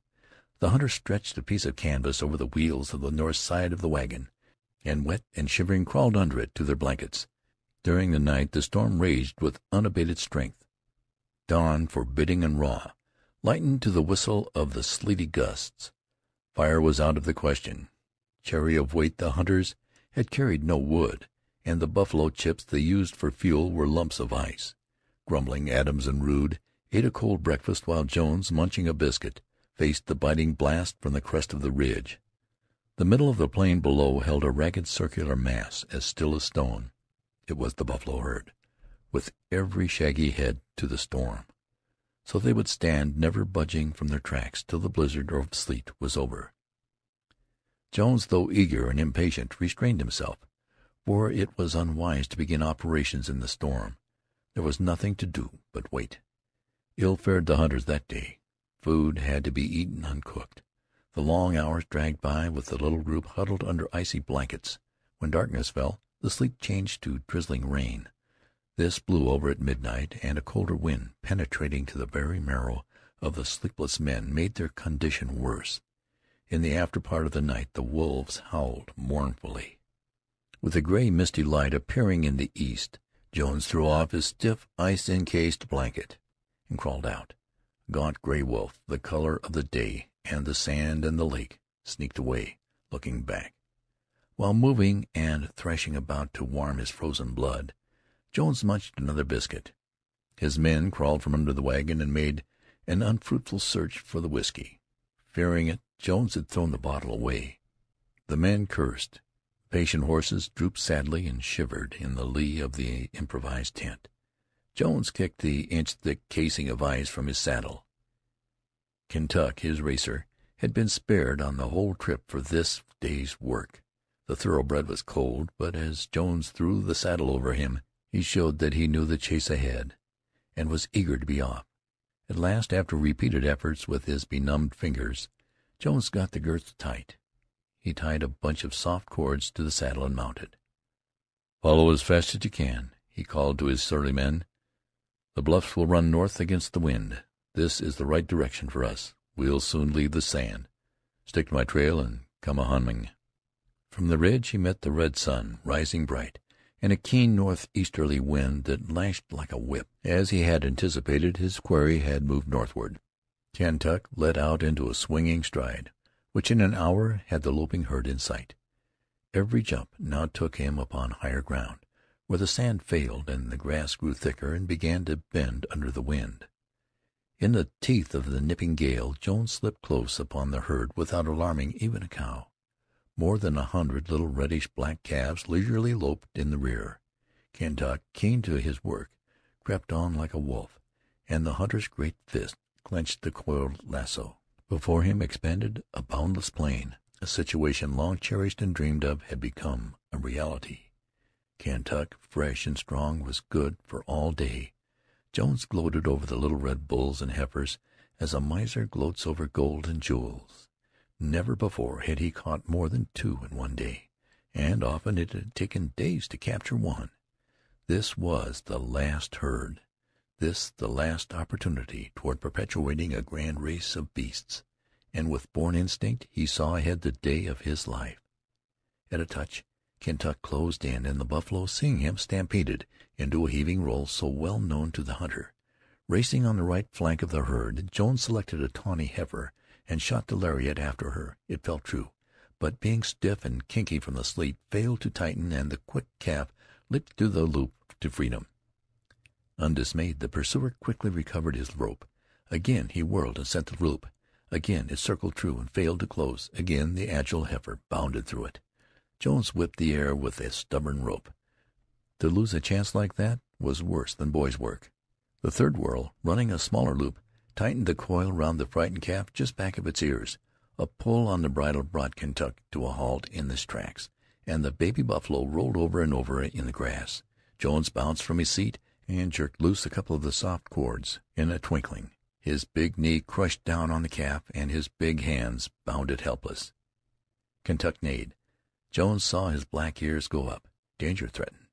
For a moment the hunter's blood turned chill, not from fear, for he never felt fear, but because he thought the Indians were returning to ruin his work. His eye swept the plain. Only the gray forms of wolves flitted through the grass, here, there, all about him. Wolves! They were as fatal to his enterprise as savages. A trooping pack of prairie wolves had fallen in with the herd and hung close on the trail, trying to cut a calf away from its mother. The gray brutes boldly trotted within a few yards of him, and slyly looked at him with pale, fiery eyes. They had already scented his captive. Precious time flew by. The situation, critical and baffling, had never before been met by him. There lay his little calf tied fast, and to the north ran many others, some of which he would have. To think quickly had meant the solving of many a plainsman's problem. Should he stay with his prize to save it, or leave it to be devoured? "Ah, you old gray devils!" he yelled, shaking his fist at the wolves. "I know a trick or two." Slipping his hat between the legs of the calf, he fastened it securely. This done, he vaulted on Kentuck and was off with never a backward glance. Certain it was that the wolves would not touch anything, alive or dead, that bore the scent of a human being. The bison scurried away a long half-mile in the lead, sailing northward like a cloud shadow over the plain. Kentuck, mettlesome, overeager, would have run himself out in short order, but the wary hunter, strong to restrain as well as impel, with the long day in his mind, kept the steed in his easy stride, which, springily and stretching, overhauled the herd in a course of several miles. A dash, a whirl, a shock, a leap, horse and hunter working in perfect accord, and a fine big calf, bellowing lustily, struggled desperately for freedom under the remorseless knee. The big hands toyed with him, and then, secure in the double knots, the calf lay still, sticking out his tongue and rolling his eyes with the coat of the hunter tucked under his bounds to keep away the wolves. The race had but begun. The horse had but warmed to his work. The hunter had but tasted of sweet triumph. Another, hopeful of a buffalo mother, negligent in danger, truant from his brothers, stumbled and fell in the enmeshing loop. The hunter's vest, slipped over the calf's neck, served as danger signal to the wolves. Before the lumbering buffalo missed their loss, another red and black baby kicked helplessly on the grass and set up vain, weak calls, and at last lay still, with the hunter's boot tied to his cords. 4. Jones counted them aloud in his mind, and kept on. Fast, hard work, covering upward of 15 miles, had begun to tell on herd, horse, and man, and all slowed down to the call for strength. The 5th time Jones closed in on his game, he encountered different circumstances, such as called forth his cunning. The herd had opened up. The mothers had fallen back to the rear. The calves hung almost out of sight under the shaggy sides of protectors. To try them out, Jones darted close in and threw his lasso. It struck a cow. With activity incredible in such a huge beast, she lunged at him. Kentuck, expecting just such a move, wheeled to safety. This duel, ineffectual on both sides, kept up for a while, and all the time man and herd were jogging rapidly to the north. Jones could not let well enough alone. He acknowledged this even as he swore he must have 5. Emboldened by his marvelous luck, and yielding headlong to the passion within, he threw caution to the winds. A lame old cow with a red calf caught his eye. In he spurred his willing horse, and slung his rope. It stung the haunch of the mother. The mad grunt she vented was no quicker than the velocity with which she plunged and reared. Jones had but time to swing his leg over the saddle when the hoofs beat down. Kentuck rolled on the plain, flinging his rider from him.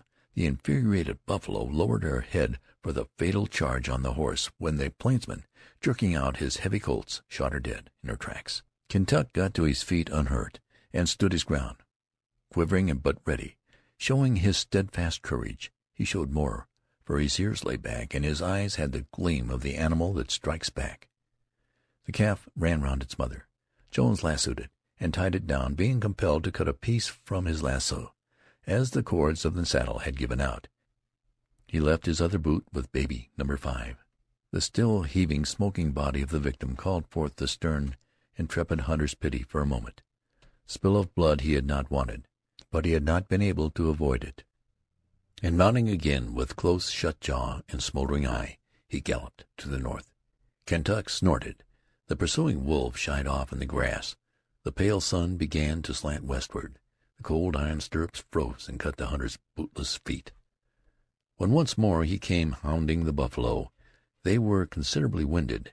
Short tufted tails raised stiffly gave warnings. Snorts like puffs of escaping steam, and deep grunts from cavernous chest evinced anger and impatience that might at any moment bring the herd to a defiant stand. He whizzed the shortened noose over the head of a calf that was laboring painfully to keep up, and it slipped down when a mighty grunt told him of peril. Never looking to see whence it came, he sprang into the saddle. Fiery Kentuck jumped into action and hauled up with a shock that almost threw himself and the rider. The lasso, fast to the horse, and its loop end round the calf, had caused the sudden check. A maddened cow bore down on Kentuck. The gallant horse straightened in a jump, but dragging the calf pulled him in a circle, and in another moment he was running round and round the howling, kicking pivot. Then ensued a terrible race, with horse and bison describing a 20-foot circle. Bang! Bang! The hunter fired 2 shots and heard the spats of the bullets, but they only augmented the frenzy of the beast. Faster Kentuck flew. Snorting in terror, closer drew the dusty, bouncing pursuer. The calf spun like a top. The lasso strung tighter than wire.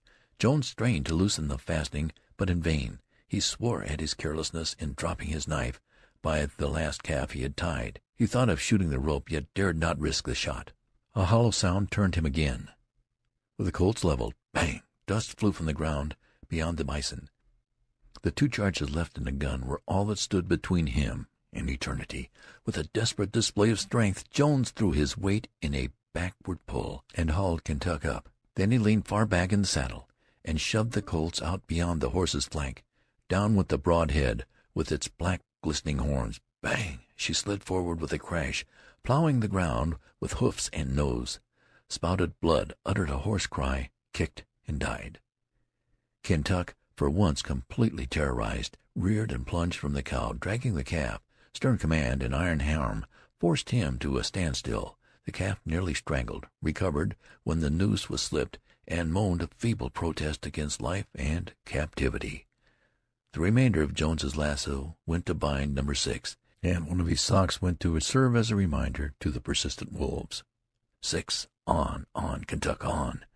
Weakening but unconscious of it, with bloody hands and feet without lasso, and with only one charge in his revolver, hatless, coatless, vestless, bootless, the wild hunter urged on the noble horse. The herd had gained miles in the interval of the fight. Game to the backbone, Kentuck lengthened out to overhaul it, and slowly the rolling gap lessened and lessened. A long hour thumped away, with the rumbling growing nearer. Once again the lagging calves dotted the grassy plain before the hunter. He dashed beside a burly calf, grasped its tail, stopped his horse, and jumped. The calf went down with him, and did not come up. The knotted, blood-stained hand, like claws of steel, bound the hind legs close and fast with a leathern belt, and left between them a thorn and bloody sock. 7 on, O faithful! We must have another, the last. This is your day. The blood that flecked the hunter was not all his own.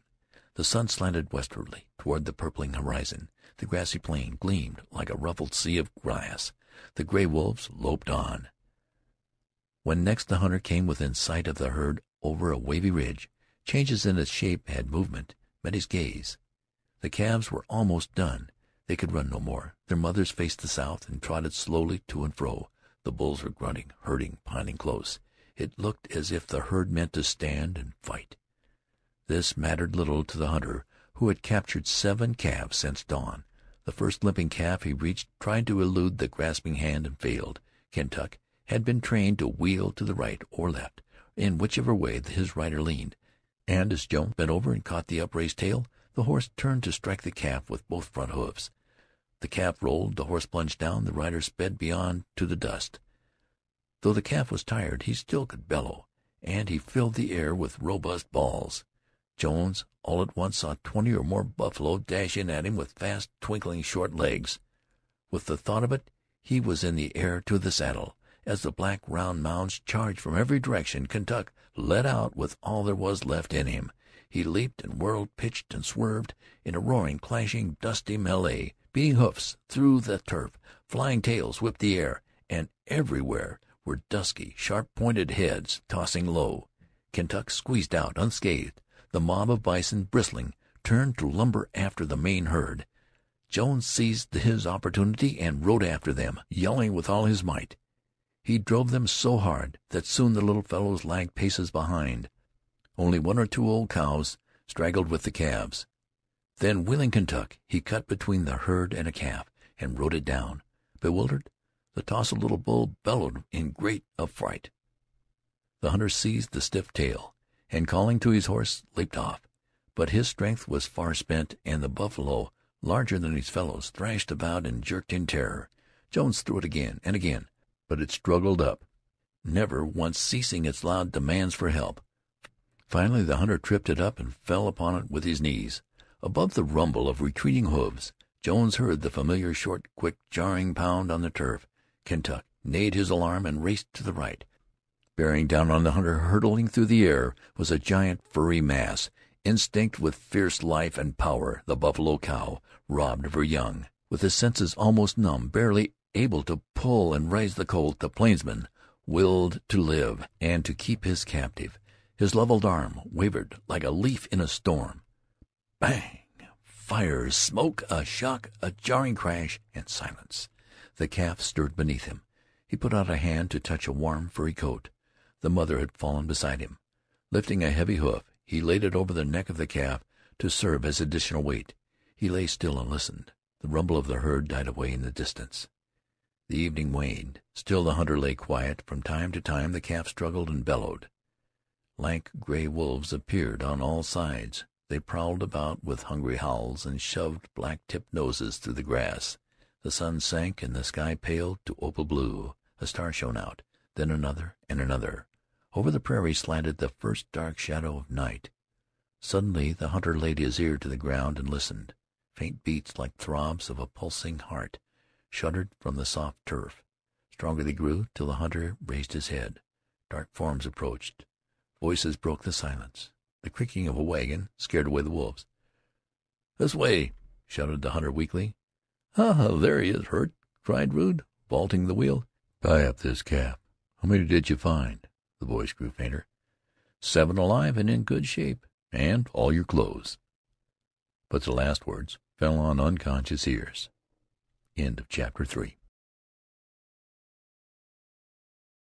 The Last of the Plainsmen by Zane Grey. Chapter 4.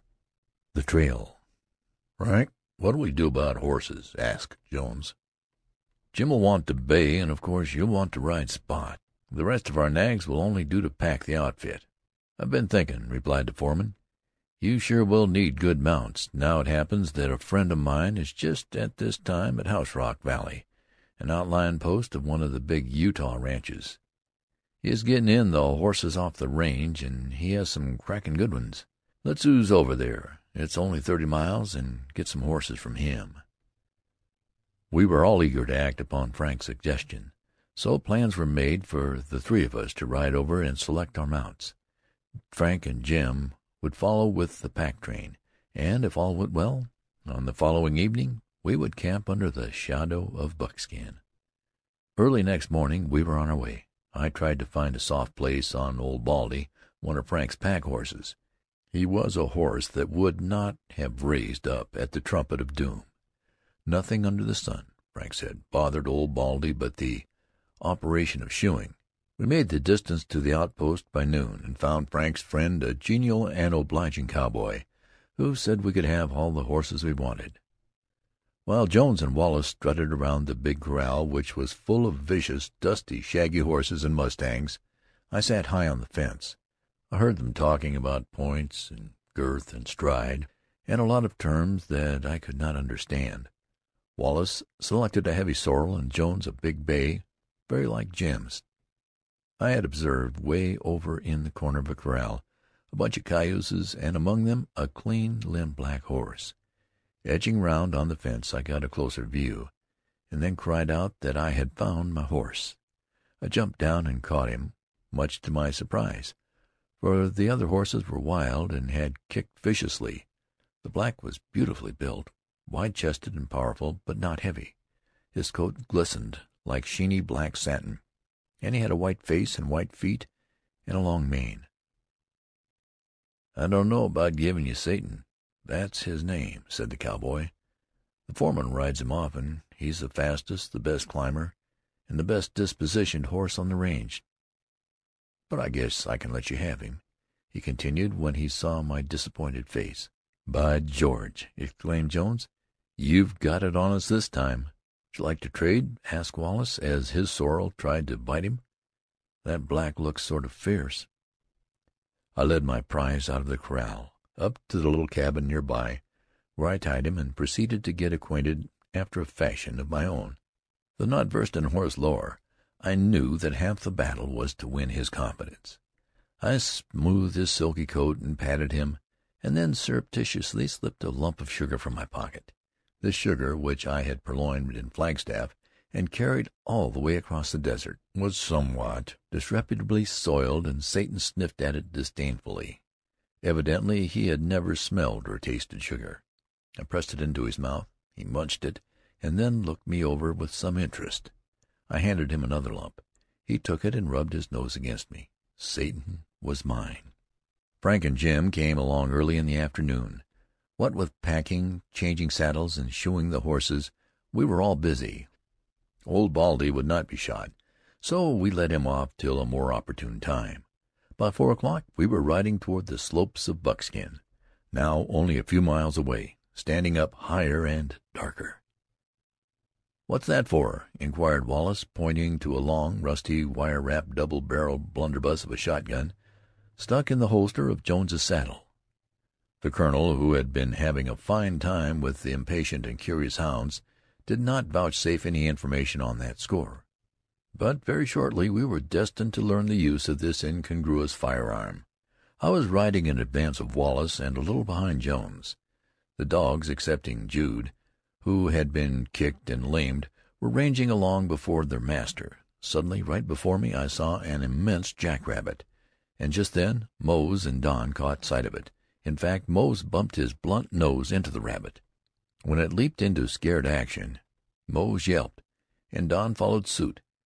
Then they were after it in wild, clamorous pursuit. Jones let out the stentorian blast, now becoming familiar, and spurred after them. He reached over, pulled the shotgun out of the holster, and fired both barrels at the jumping dogs. I expressed my amazement in strong language, and Wallace whistled. Don came sneaking back with his tail between his legs, and Mose, who had cowered as if stung, circled around ahead of us. Jones finally succeeded in getting him back. "Come in, you measly rabbit dogs. What do you mean chasing off that way? We're after lions. Lions, understand?" Don looked thoroughly convinced of his error, but Mose, being more thick-headed, appeared mystified rather than hurt or frightened. "Size shot do you use?" I asked. "Number 10. They don't hurt much at 75 yards," replied our leader. "I use them as sort of a long arm. You see, the dogs must be made to know what we're after. Ordinary means would never do in a case like this. My idea is to break them off coyotes, wolves, and deer, and when we cross a lion trail, we'll let them go. I'll teach them sooner than you'd think.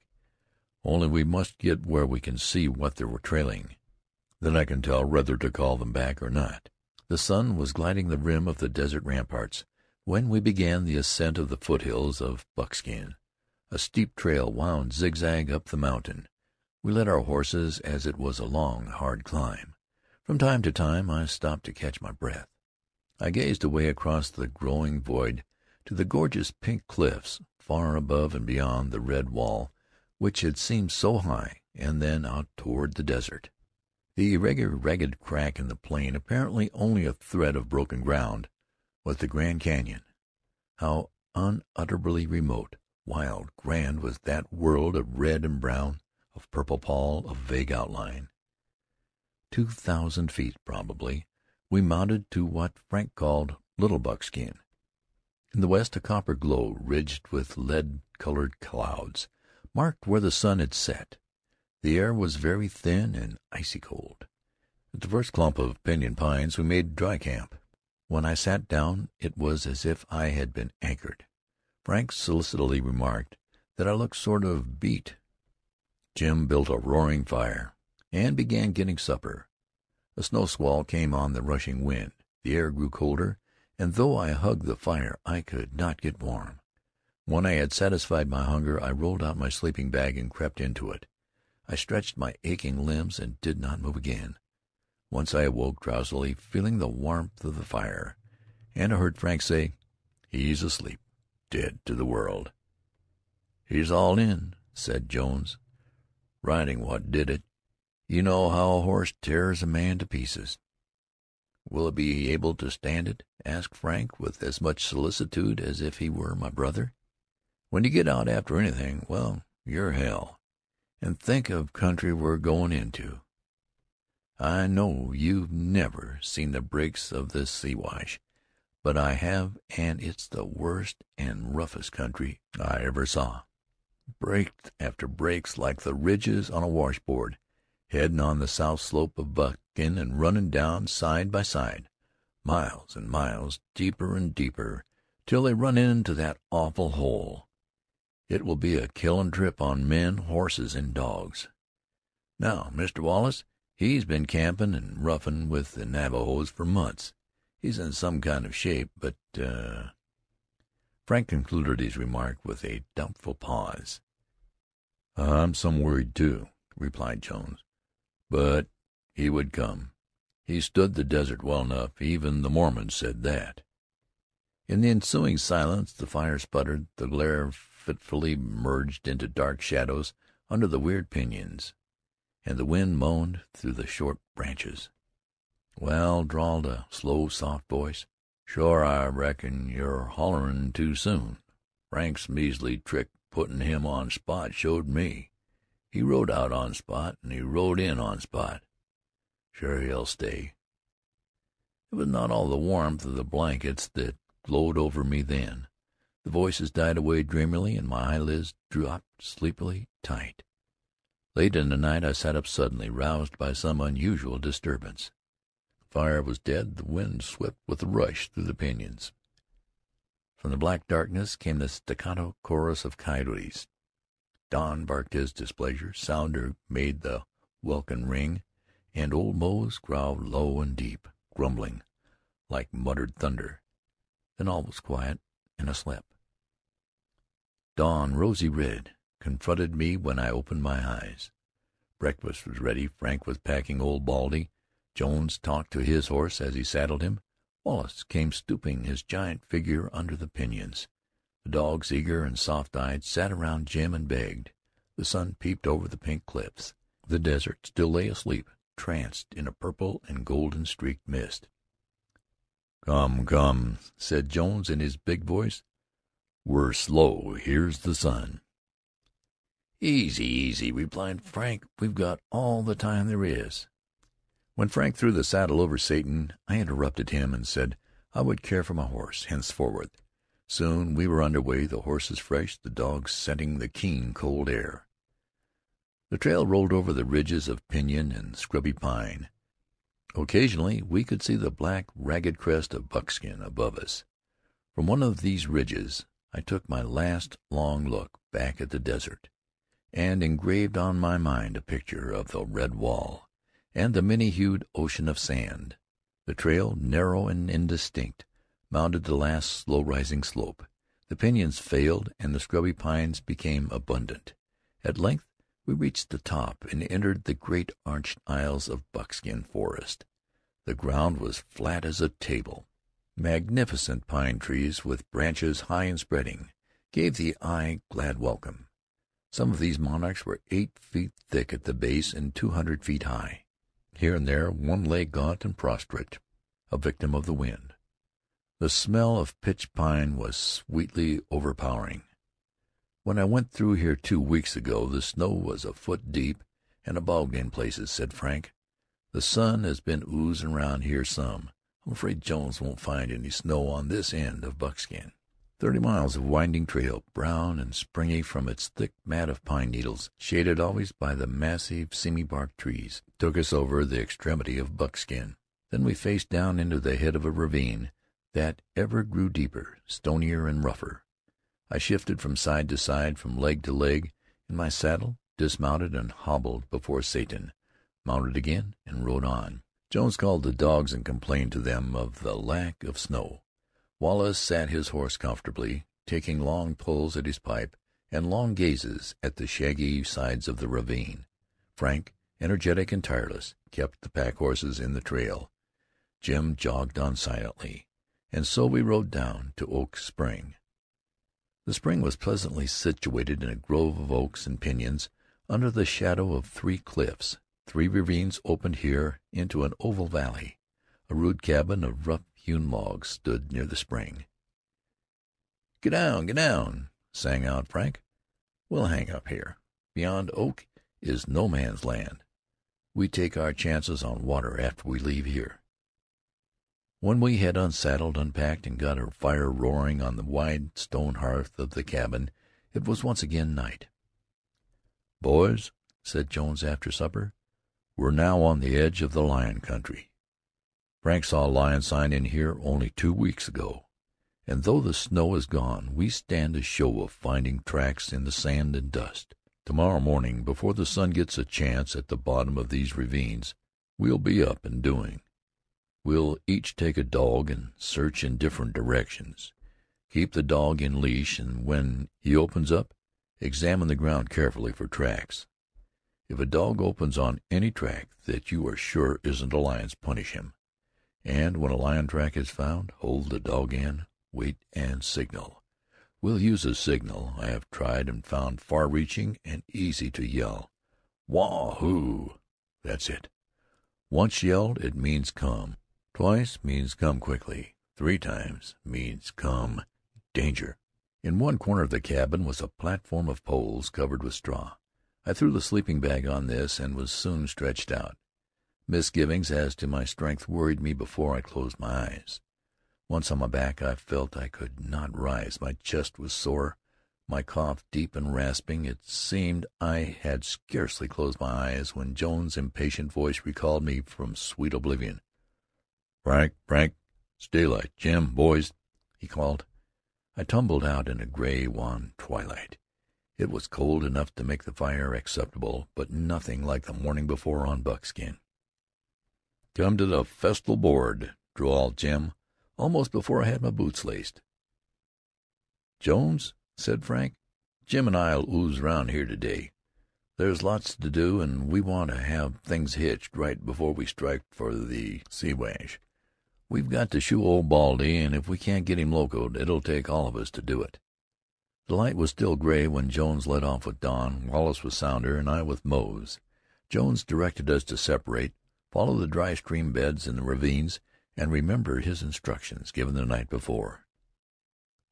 The ravine to the right, which I entered, was choked with huge stones fallen from the cliff above, and pinyons growing thick, and I wondered apprehensively how a man could evade a wild animal in such a place, much less chase it.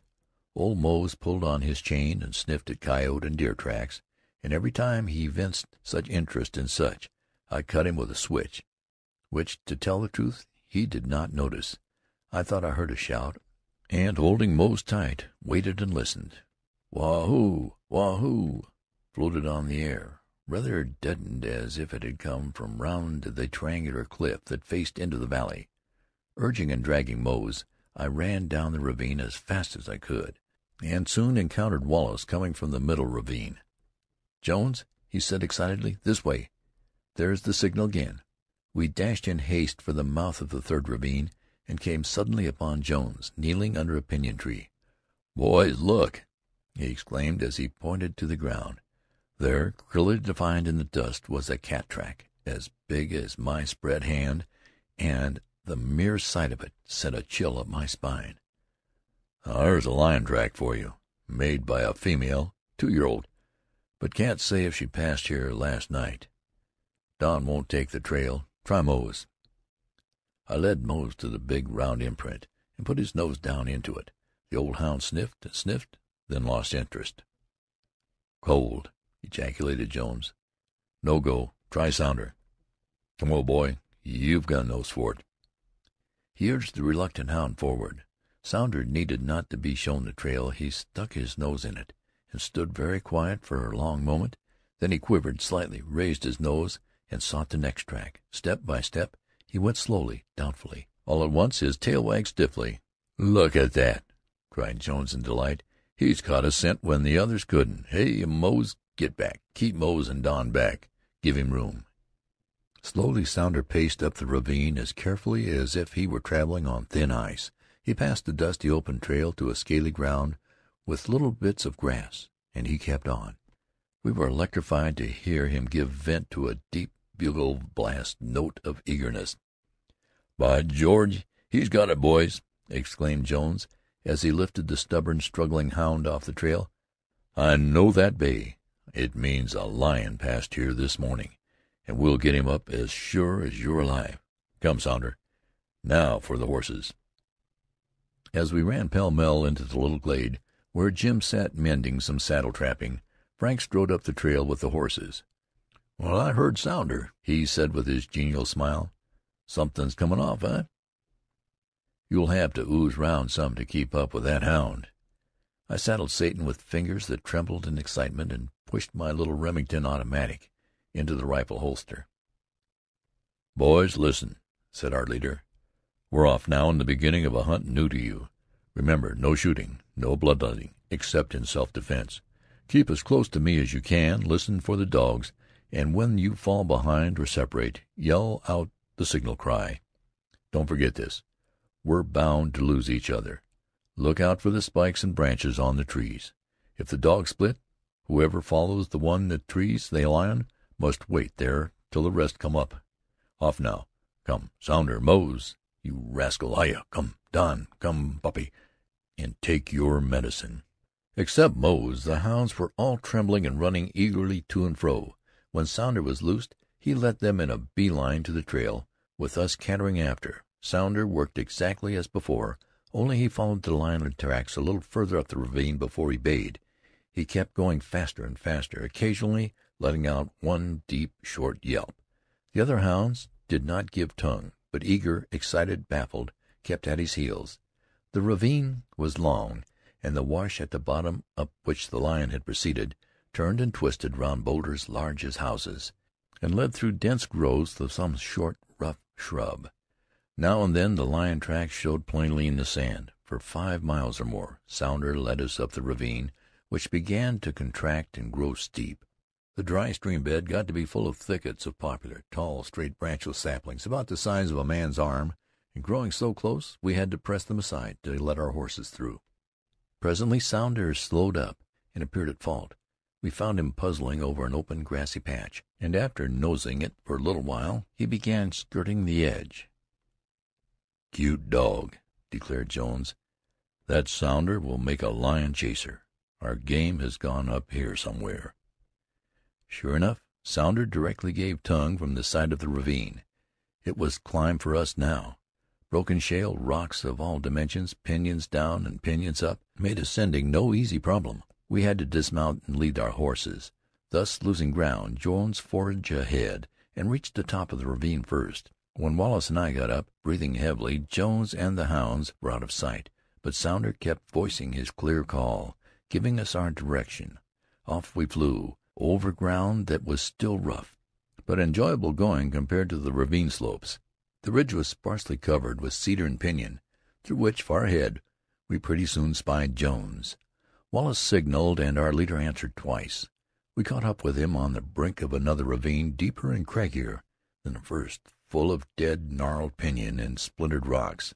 "This gulch is the largest of the 3 that head in at Oak Spring," said Jones. "Boys, don't forget your direction. Always keep a feeling where camp is. Always sense it every time you turn. The dogs have gone down. That lion is in here somewhere. Maybe he lives down in the high cliffs near the spring and came up here last night. For a kill, he's buried somewhere. Lions never travel far. Hark! Hark! There's Sounder and the rest of them. They've got the scent. They've all got it. Down, boys, down, and ride." With that he crashed into the cedar with a way that showed me how impervious he was to slashing branches, sharp as thorns, and steep descent and peril. Wallace's big sorrel plunged after him, and the rolling stones cracked. Suffering as I was by this time, with cramp in my legs and torturing pain, I had to choose between holding my horse in or falling off. So I chose the former, and accordingly got behind.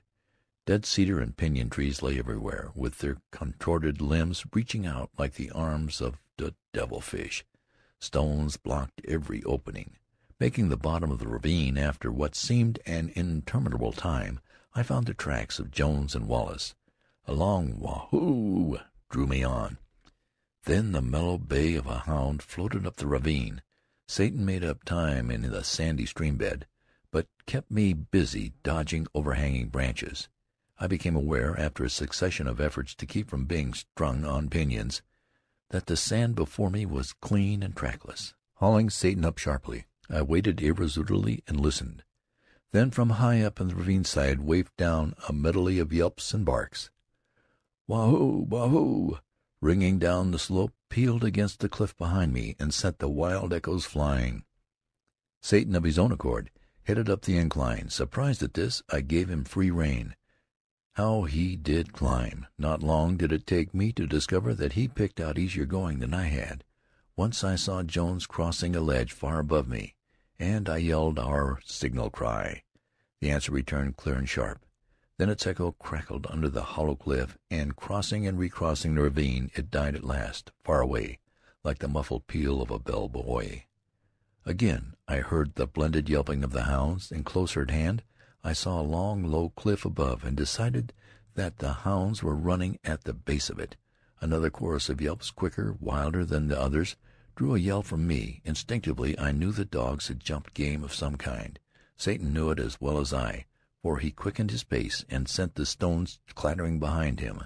I gained the base of the yellow cliff, but found no tracks in the dust of ages that had crumbled in its shadow, nor did I hear the dogs. Considering how close they had seemed, this was strange. I halted and listened.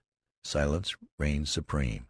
The ragged cracks in the cliff walls could have harbored many a watching lion, and I cast an apprehensive glance into their dark confines. Then I turned my horse to get around the cliff and over the ridge. When I again stopped, all I could hear was the thumping of my heart and the laboring panting of Satan. I came to a break in the cliff, a steep place of weathered rock, and I put Satan to it. He went up with a will. From the narrow saddle of the ridge crest, I tried to take my bearings. Below me slanted the green of pinyon, with bleached tree-tops standing like spears and uprising yellow stones. Fancying I heard a gunshot, I leaned a straining ear against the soft breeze. The proof came presently in the unmistakable report of Jones's blunderbuss. It was repeated almost instantly, giving reality to the direction, which was down the slope of what I concluded must be the third ravine. Wondering what was the meaning of the shots, and chagrined because I was out of the race, but calmer in mind, I let Satan stand. Hardly a moment elapsed before a sharp bark tingled in my ears. It belonged to old Mose. Soon I distinguished a rattling of stones and the sharp metallic clicks of hoofs striking rocks. Then into a space below me loped a beautiful deer, so large that at first I took it for an elk. Another sharp bark, nearer this time, told the tale of Mose's dereliction. In a few moments he came in sight, running with his tongue out and his head held high. "Hi-ya, you old gladiator! Hi-ya, hi-ya!" I yelled and yelled again. Mose passed over the saddle on the trail of the deer, and his short bark floated back to remind me how far he was from a lion dog. Then I divined the meaning of the shotgun reports. The hounds had crossed a fresher trail than that of the lion, and our leader had discovered it. Despite a keen appreciation of Jones's task, I gave way to amusement, and repeated Wallace's paradoxical formula: pet the lions and shoot the hounds.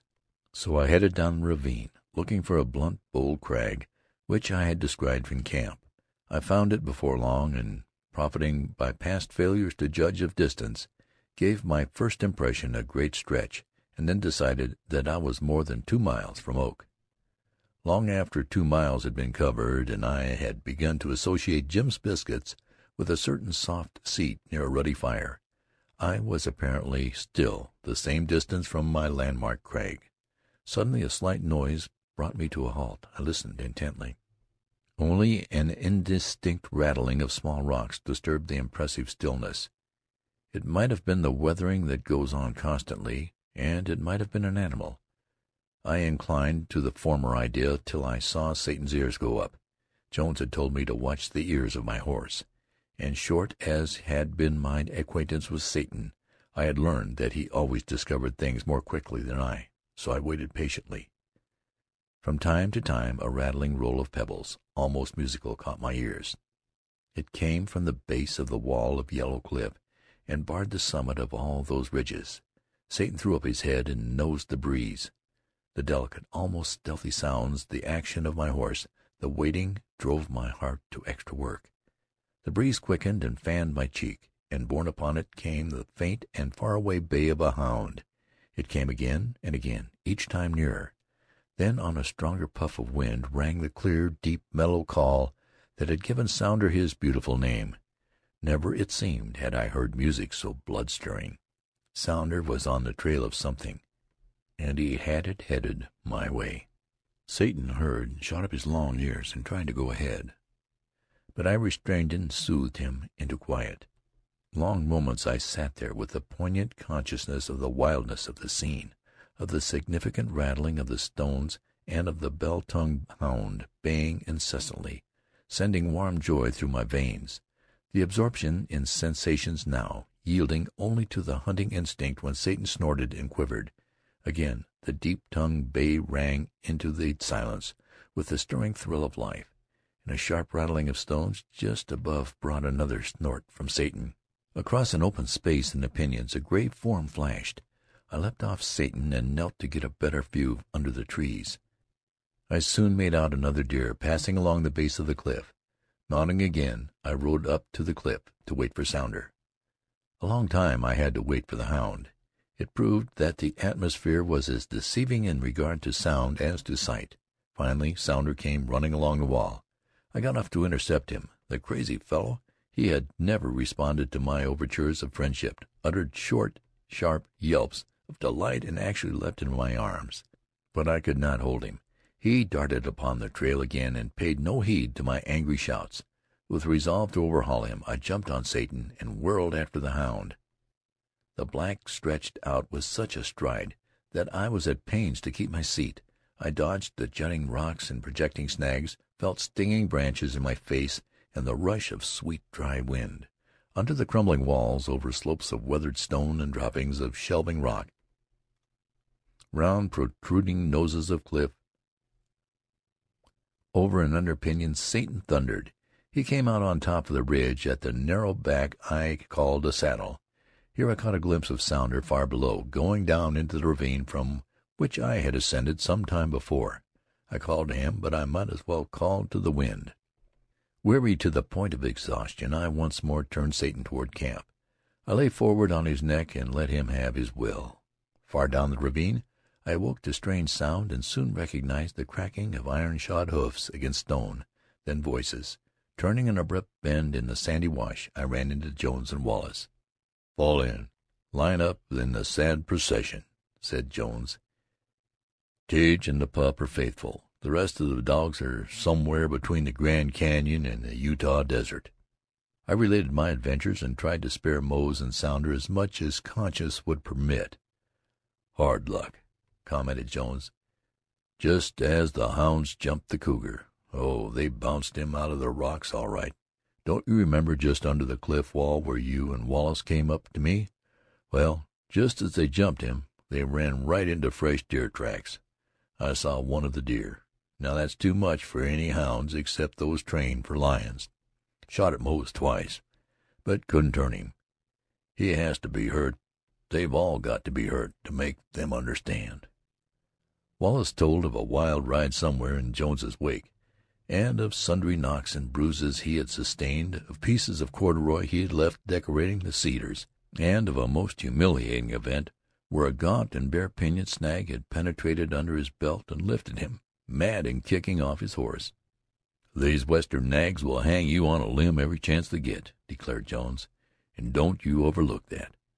Well, there's the cabin. We'd better stay here for a few days or a week and break in the dogs and horses, for this day's work was apple pie to what we'll get in the Siwash." I groaned inwardly and was remorselessly glad to see Wallace fall off his horse and walk on one leg to the cabin. When I got my saddle off Satan, had given him a drink and hobbled him, I crept into the cabin and dropped like a log. I felt as if every bone in my body was broken and my flesh was raw. I got gleeful gratification from Wallace's complaints, and Jones remarked that he had a stitch in his back. So ended the first chase after cougars. End of chapter 4. The Last of the Plainsmen by Zane Grey. Chapter 5. Oak Spring. Mose and Don and Sounder straggled into camp next morning, hungry, footsore, and scared. And as they limped in, Jones met them with characteristic speech. "Well, you decided to come in when you got hungry and tired. Never thought of how you fooled me, did you? Now the first thing you get is a good licking." He tied them in a little log pen near the cabin and whipped them soundly. And the next few days, while Wallace and I rested, he took them out separately and deliberately ran them over coyote and deer trails. Sometimes we heard his stentorian yell as a forerunner to the blast from his old shotgun. Then again we heard the shots unheralded by the yell. Wallace and I waxed warm under the collar over this peculiar method of training dogs, and each of us made dire threats. But in justice to their implacable trainer, the dogs never appeared to be hurt. Never a spot of blood fleckered on their glossy coats, nor did they ever come home limping. Sounder grew wise, and Don gave up, but Mose appeared not to change. "All hands ready to rustle?" sang out Frank one morning. Old Baldy's got to be shod." This brought us all, except Jones, out of the cabin, to see the object of Frank's anxiety tied to a nearby oak. At first I failed to recognize Old Baldy. Vanished was his slow, sleepy, apathetic manner that had characterized him. His ears lay back on his head, fire flashed from his eyes. When Frank threw down the kit bag, which emitted a metallic clanking, Old Baldy sat back on his haunches, planted his 4 feet deep in the ground, and plainly as a horse could speak, said, "No." "Sometimes he's bad, and sometimes he's worse," growled Frank. "Shore he's plumb bad this morning," replied Jim. Frank got the 3 of us to hold Baldy's head and pull him up. Then he ventured to lift a hind foot over his knee. Old Baldy straightened out his leg and sent Frank sprawling into the dirt. Twice again Frank patiently tried to hold a hind leg, with the same result, and then he lifted a forefoot. Baldy uttered a very intelligible snort, bit through Wallace's glove, yanked Jim off his feet, and scared me so that I let go of his forelock. Then he broke the rope which held him to the tree. There was a plunge, a scattering of men, though Jim still valiantly held on to Baldy's head, and a thrashing of scrub pinion, where Baldy reached out vigorously with his hind feet. But for Jim, he would have escaped. "What's all the row?" called Jones from the cabin. Then from the door, taking in the situation, he yelled, "Hold on, Jim! Pull down on the ornery old cayuse!" He leaped into action with a lasso in each hand, one whirling around his head. The slender rope straightened with a whiz and whipped around Baldy's legs as he kicked viciously. Jones pulled it tight, then fastened it with nimble fingers to the tree. Let go, Jim!" he yelled, whirling the other lasso. The rope flashed and fell over Baldy's head and tightened around his neck. Jones threw all the weight of his burly form on the lariat, and Baldy crashed to the ground, rolled, tussled, screamed, and then lay on his back, kicking the air with 3 free legs. "Hold this," ordered Jones, giving the tight rope to Frank, whereupon he grabbed my lasso from the saddle, roped Baldy's 2 forefeet, and pulled him down on his side. This lasso he fastened to a scrub cedar. "He's choking," said Frank. "Likely he is," replied Jones shortly. "It'll do him good." But with his big hands he drew the coil loose and slipped it down over Baldy's nose, where he tightened it again. "Now go ahead," he said, taking the rope from Frank. It had all been done in a twinkling. Baldy lay there groaning and helpless, and when Frank once again took hold of the wicked leg, he was almost passive. When the shoeing operation had been neatly and quickly attended to, and Baldy released from his uncomfortable position, he struggled to his feet with heavy breaths, shook himself, and looked at his master. "How'd you like being hog-tied?" queried his conqueror, rubbing Baldy's nose. "Now after this you'll have some manners." Old Baldy seemed to understand, for he looked sheepish, and lapsed once more into his listless, lazy unconcern. "Where's Jim's old cayuse, the pack horse?" asked our leader. "Lost. Couldn't find him this morning, and had a deuce of a time finding the rest of the bunch. Old Baldy was cute. He hid in a bunch of pinyons and stood quiet so his bell wouldn't ring. I had to trail him." "Do the horses stay far away when they are hobbled?" inquired Wallace. "If they keep jumping all night, they can cover some territory. We're now on the edge of the wild horse country, and our nags know this as well as we. They smell the mustangs and would break their necks to get away. Satan and the sorrel were 10 miles from camp when I found them this morning, and Jim's cayuse went farther, and we never will get him. He'll wear his hobbles out, then away with the wild horses. Once with them, he'll never be caught again." On the 6th day of our stay at Oak, we had visitors whom Frank introduced as the Stewart brothers and Lawson, wild horse wranglers. They were still, dark men, whose facial expressions seldom varied, tall and lithe and wiry as the mustangs they rode. The Stewarts were on their way back to Kanab, Utah, to arrange for the sale of a drove of horses they had captured and corralled in a narrow canyon back in the Siwash. Lawson said he was at our service and was promptly hired to look after our horses. "Any cougar signs back in the breaks?" asked Jones. "Well, there's a cougar on every deer trail," replied the elder Stewart, "and 2 for every pinto in the breaks. Old Tom himself downed 15 colts for us this spring." 15 colts? That's wholesale murder. Why don't you kill the butcherer?" "We've tried more'n once. It's a terrible busted up country, them breaks. No man knows it, and the cougars do. Old Tom ranges all the ridges and breaks, even up on the slopes of Buckskin. but he lives down there in them holes, and Lord knows no dog I ever seen could follow him. We tracked him in the snow and had dogs after him, but none could stay with him, except two has never come back. But we've nothing agin old Tom like Jeff Clark, a hoss rustler, who has a string of pintos corralled north of us. Clark swears he ain't raised a colt in 2 years." "We'll put that old cougar up a tree," exclaimed Jones. "If you kill him, we'll make you all a present of a mustang, and Clark, he'll give you 2 each," replied Stewart. "We'd be getting rid of him cheap." "How many wild horses are on the mountain now?" "Hard to tell. 2,000 or 3,000, maybe. There's almost no catching 'em, and they're growing all the time. We ain't had no luck this spring. Bunch in corral we got last year." "Seen anything of the White Mustang?" inquired Frank. "Ever get a rope near him?" "No, nearer we have for 6 years back. He can't be ketched." "We seen him and his band of blacks a few days ago, headin' for a water hole down where Nail Canyon runs into Kanab Canyon. He's so cunnin' he'll never water at any of our trap corrals, and we believe he can go without water for 2 weeks, unless maybe he's at a secret hole we never trailed him to." "Would we have any chance to see this White Mustang and his band?" questioned Jones. "Same? Why, that'd be easy. Go down to Snake Gulch, camp at Singin' Cliffs, go over to Nail Canyon and wait. Then send some one slippin' down to the water hole at Kanab Canyon, and when the band comes to drink, which I reckon'll be in a few days now, have them drive the mustangs up.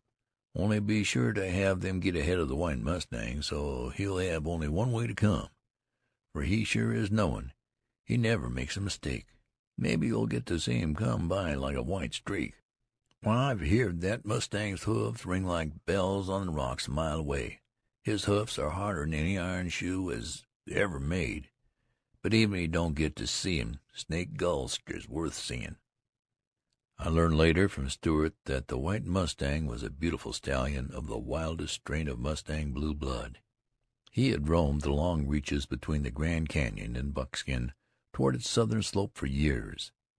He had been the most sought-for horse by all the wranglers, and had become so shy and experienced that nothing but a glimpse was ever obtained of him.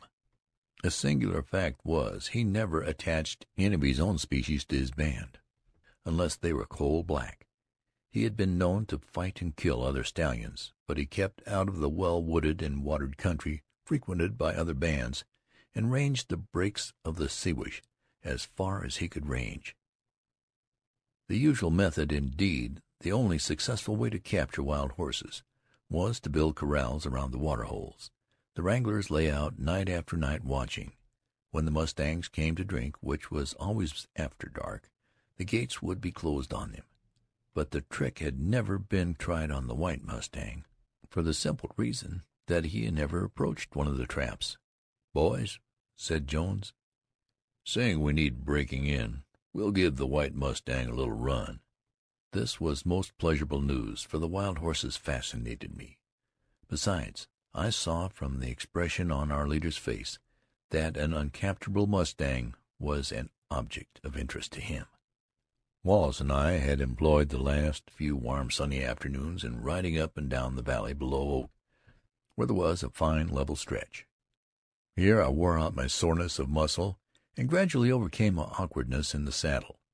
Frank's remedy of maple sugar and red pepper had rid me of my cold, and with the return of strength and the coming of confidence, full, joyous appreciation of wild environment and life made me unspeakably happy, and I noticed that my companions were in like condition of mind, though self-contained where I was exuberant. Wallace galloped his sorrel and watched the crags. Jones talked more kindly to the dogs. Jim baked biscuits indefatigably and smoked in contented silence. Frank said always, "We'll ooze along easy like, for we've all the time there is," which sentiment, whether from reiterated suggestion or increasing confidence in the practical cowboy, or charm of its free import, gradually won us all. "Boys," said Jones as we sat around the campfire, "I see you're getting in shape. Well, I've worn off the wire edge myself, and I have the hounds coming fine. They mind me now, but they're mystified. For the life of them they can't understand what I mean. I don't blame them. Wait till by good luck we get a cougar in a tree. When Sounder and Don see that, we've lion dogs, boys. We've lion dogs. But Mose is a stubborn brute. In all my years of animal experience, I've never discovered any other way to make animals obey than by instilling fear and respect into their hearts. I've been fond of buffalo, horses, and dogs, but sentiment never ruled me. When animals must obey, they must, that's all, and no mawkishness. But I never trusted a buffalo in my life. If I had, I wouldn't be here tonight. You all know how many keepers of tame wild animals get killed. I could tell you dozens of tragedies. And I've often thought, since I got back from New York, of that woman I saw with her troop of African lions. I'd dream about those lions and see them leaping over her head. What a grand sight that was. But the public is fooled. I read somewhere that she trained those lions by love. I don't believe it. I saw her use a whip and steel spear. Moreover, I saw many things that escaped most observers. How she entered the cage, how she maneuvered among them, how she kept a compelling gaze on them. It was an admirable, a great piece of work. Maybe she loves those huge yellow brutes, but her life was in danger every moment while she was in that cage, and she knew it. Some day one of her pets, likely the king of beasts she pets the most, will rise up and kill her. That is as certain as death. End of chapter 5.